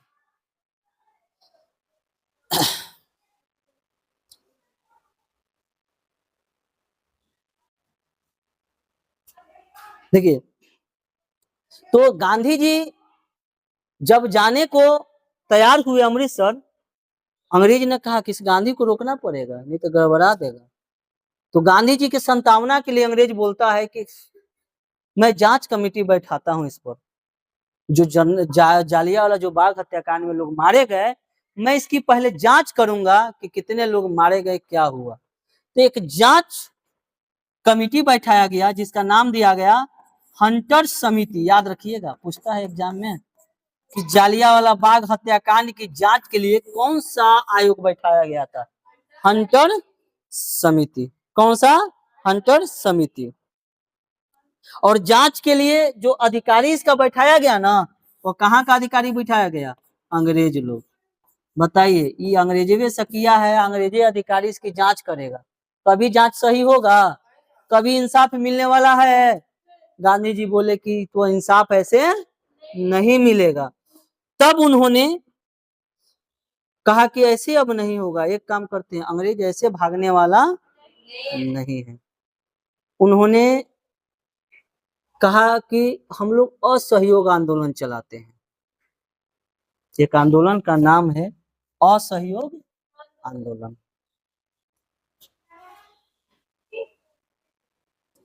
समझ में आ रहा है जी? अभी आए, अभी रुके ना पढ़ाए ना, बाउंस नहीं ना जा रहा है, कहानी तरह एकदम शुरू से ले चले, कहानी की तरह जा रहा है अभी, है ना। देखिए आए, याद हो गया? देखिए एक गांधी जी के द्वारा, एक गांधी जी के द्वारा एक आंदोलन चलाया गया। अभी तुम पीछे मजा आएगा भी, आओ जैसे जैसे आगे जाएंगे वैसे वैसे इंटरेस्ट जगेगा इसमें, ये पूरा चैप्टर भी वही है। गांधी जी के द्वारा एक आंदोलन चलाया गया जिसका नाम दिया गया असहयोग आंदोलन।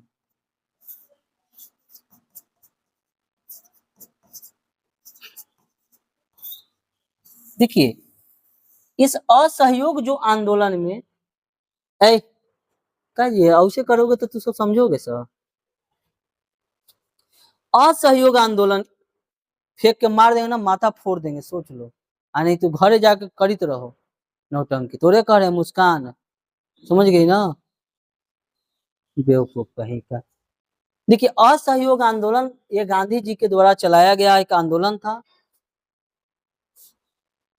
यह आंदोलन देखते ही देखते एक जन आंदोलन का रूप लिया। क्या? जन आंदोलन। यह एक जन आंदोलन बन गया। जन आंदोलन मतलब जन मतलब जनता, जन मतलब लोग, यह एक लोगों का आंदोलन हुआ। ये असहयोग छोटा मोटा आदमी ये आंदोलन नहीं चलाए थे, महात्मा गांधी जी के द्वारा यह आंदोलन चलाया गया था। ये आंदोलन देखते देखते जन आंदोलन बना। जन आंदोलन इसलिए कहेंगे कि इस आंदोलन में बूढ़े, बच्चे, जवान, महिला, यानी ए टू जेड जितने लोग हैं सब लोग इसमें शामिल हो गए इस आंदोलन में। इसमें महात्मा गांधी का कहना था ना, नामे रखे असहयोग आंदोलन इसलिए कि हम सहयोगे नहीं करेंगे अंग्रेज को तो हमारे देश से तो भाग ही ना जाएगा। यानी हमारे देश में वो है काहेला, हमारी संपत्ति के लिए है। हमारे यहाँ सामान अपने यहाँ से ला के बेच रहा है, महंगा बेच रहा है, हम उसका सामान कुछ नहीं खरीदेंगे, हम अंग्रेज के सामान का कुछ उपयोग नहीं करेंगे। और जब उसका सामान हम नहीं खरीदेंगे तो ऑटोमेटिक हमारे देश से भाग जाएगा, उसका कोई हम सहयोग नहीं करेंगे। अब असहयोग आंदोलन का जो उद्देश्य था वो क्या क्या था समझिएगा। इस आंदोलन का जो उद्देश्य था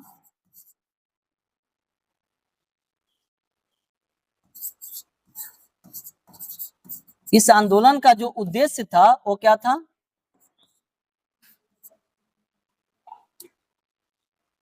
सबसे पहला कि खिलाफत का मुद्दा, एक खिलाफत आंदोलन हुआ था, इसके बारे में बताएंगे। खिलाफत का मुद्दा, खिलाफत का मुद्दा एक खिलाफत आंदोलन के बारे में बताएंगे। तुर्की के द्वारा, तुर्की का जो मुसलमान था ना, वह उसके साथ अन्याय हुआ था तो उसको लेकर है। देखिए उसके बाद है पंजाब सरकार की बर्बर रवैया। पंजाब सरकार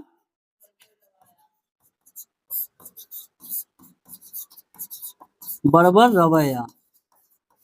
पंजाब सरकार की बर्बर रवैया कहने का मतलब है कि ये जालियांवाला जो बाग हत्याकांड हुआ था पंजाब में हुआ था, तो वहां की पंजाब सरकार यानी अंग्रेजी सरकार थी लेकिन पंजाबी सरकार ना कहेगा, उसकी रवैया बर्बर था, उसको लेकर असहयोग आंदोलन चला। उसका उद्देश्य यही था कि असहयोग आंदोलन से ये सबको हम खत्म करेंगे, ये सब जितना कानून चला है इसका जवाब हम किससे देंगे? असहयोग आंदोलन से देंगे। उसके बाद स्वराज्य की मांग, स्वराज्य की मांग, साथ ही साथ हम लोग स्वराज्य की मांग भी करेंगे, यानी हमारा देश स्वतंत्र किया जाए, यानी स्वराज्य यानी स्वयं का राज्य, यानी हमारा राज्य जो है हमारा शासन हो वहां पर। ठीक है, तो अब देखिए, तो यहाँ पर असहयोग आंदोलन का ये सब उद्देश्य था। अब देखिए असहयोग आंदोलन में क्या हुआ कि यहाँ पर ऐसे नहीं हुआ। महात्मा गांधी जी का कहना था कि जितने हम लोगों का सामान है हम लोग खुद से अपना सामान बनाएंगे और हम लोग खुद उसका उपयोग करेंगे, हम अंग्रेजी सामान कुछ नहीं खरीदने वाले हैं। अगर उसका हम सामान खरीद रहे हैं, उसका बढ़ावा दे रहे हैं, तभी वो हमारे देश में चिपके हुए हैं, हमारे देश से वह भाग नहीं रहे हैं। ठीक ना? तो देखिए थोड़ा असहयोग आंदोलन के बारे में सब देखते हैं। जालियांवाला बाग तो पढ़ा दिए जी? अच्छा, ये नहीं समझाए थे? अच्छा, बहुत छोटा हुआ था। देखिए एक बात देख लीजिए, समझ लीजिए, हम लोग थोड़ा आगे बढ़ गए हैं दो चार टॉपिक छोड़ के ना। कोई दिक्कत नहीं है। देखो, जालियांवाला बाग हत्याकांड समझ लीजिए। देखिए यही है आपका जालियांवाला बाग, ठीक है। देखिए चारों तरफ इधर भारत के लोग दिख रहे हैं, दिख रहा है, और इधर से ये सब सैनिक है, देखो टोपी पहन ले है सब, ये सब सैनिक है, हथियार ताने हुए है, चारों तरफ से गोलीबारी करता है और सब लोग उसमें मारे जाते हैं। देखिए जालियांवाला बाग हत्याकांड से आप क्या समझते हैं? जालियांवाला बाग हत्याकांड 13 अप्रैल 1919 ईस्वी को पंजाब के अमृतसर में घटा था। रौलट एक्ट भारत के दो महान क्रांतिकारी डॉक्टर सत्यपाल मलिक एवं सैफुद्दीन किचलू 9 अप्रैल 1919 को गिरफ्तार कर लिया गया, जिसके कारण पूरे देश में खलबली मच गई। इस बात को लेकर भारतीय जनता ने आपस में मिलकर 13 अप्रैल को बैसाखी के दिन जालियांवाला बाग में एक सभा का आयोजन रखा था। अभी सब बताए हैं, 13 अप्रैल को उन्होंने एक सभा का आयोजन रखा था जिसमें 20,000 व्यक्ति शामिल हुए थे। देखो हम 15,000 बोले, 5,000 बढ़ ही गए हैं। कितना हजार व्यक्ति? 20,000 व्यक्ति शामिल हुए थे।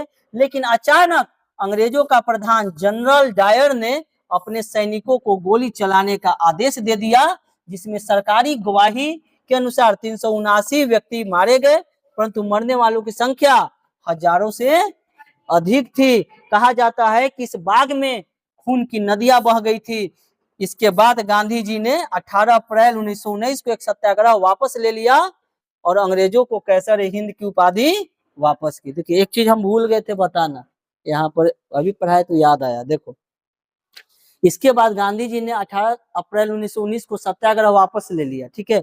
और उन्होंने क्या किया कि जितने उपाधि से उन्हें नवाजा गया था, ठीक है, वो सब उपाधि को वापस कर दिए। उस समय रविन्द्रनाथ टैगोर ने सर की उपाधि और गांधी जी ने केसर हिंद की उपाधि, हिंद की उपाधि जाके अंग्रेज को मुंह पर मार दे कि लो अपना तो उपाधि, तो उपाधि हम लेंगे, थोड़ा सा मिल के रहेंगे, तो हमारे इतना भारतवासी को खून का नदी बहा दिया, इतना लोगों को मारा, मैं तुम्हारा उपाधि क्यों लूं? उन्होंने अपना उपाधि को क्या कर दिया? वापस कर दिया कि लो मैं अब केसर हिंद की उपाधि वापस करता हूं। किसे दे दिया? अंग्रेज को।